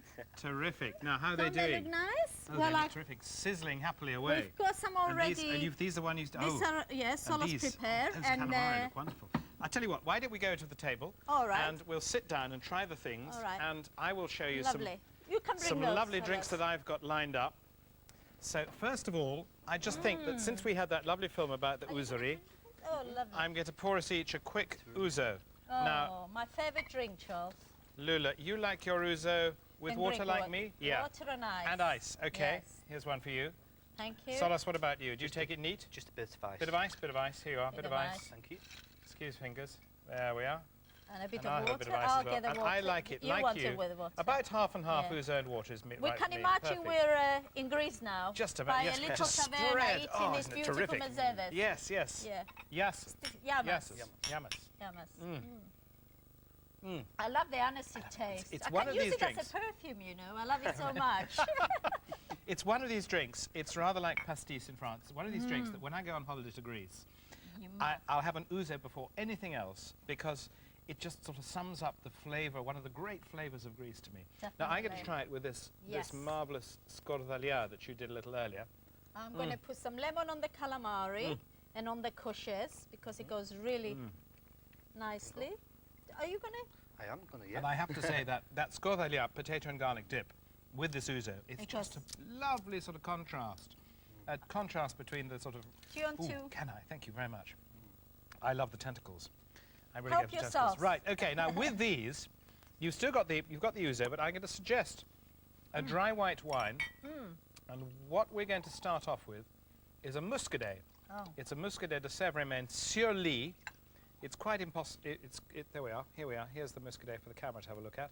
This one's called Domaine de la Grange. It comes from Oddbins. It's £4.99 a bottle, so it's not a ludicrously expensive wine. And it's expensive. It's just a nice, light, fresh, dry, not so fruity. It's quite a neutral kind of flavour, but that kind of rather neutral, dry flavour, I think, goes quite well with a lot of delicate fish dishes. And this is a very delicate dish. The squid. It's not a huge, great brassy flavour. No, not really. This is nice. And I just like try dry wines. I don't like sweet wine. have a little mouthful of the squid and try it with the wine because It goes exceptionally well. it's this lovely dry. Okay. And I think you cooked it really well, Solos. Right. Okay. Next wine. Oh my God, I hate doing this. It's terrible, isn't it? Anyway, this one is a Spanish white. This is a Spanish white. Oh, This right. comes from a region in northwest Spain called Rueda. It's a Marqués de Riscal, a Rueda, and it's a bit more expensive than the Muscadet. It's got a lovely This one comes from bouquet. Unwins. It's £6.29. Oh, it's quite expensive. And it's just that bit more. It's more more fruity. Yeah, more fruity, definitely. with Lovely a bouquet. lovely sort of slightly smoky kind of. You Also, can tell it's more expensive. terrific with these nice, Yeah. delicate fish dishes. And olives. goodness me, you've got olives, you've got tomatoes, Olives. you've even got a little bit of feta. Oh, all these Beautiful things that go wonderful, really well. very typical meze dishes. Well, this is absolutely the kind of thing that I love to go with mezes. Now, That's right. if you want to have a meze party at home, here is our recipe recap coming up with details of all the foods Lula's cooked and the drinks that I've had on today's show.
That's it for today. I'll be back next time with more meze ideas from the beautiful island of Corfu. I love Corfu. It's such a wonderful place. That did I. mountain ramp in the northern bit, looking out over the whole of the island, and green and lush, in the way that most Greek islands really aren't, are Yes, beautiful. Unfortunately, I didn't have time to climb the mountain, but I Rats. had time to sunbathe. they? Good, good. Anyway, next time we're making stuffed vine leaves, and Solos will be helping me And I'll because be he's back. very good at that. I'm going to bring some wines to go with all the food that Lula cooks. So, goodbye for now. Bye. Addio.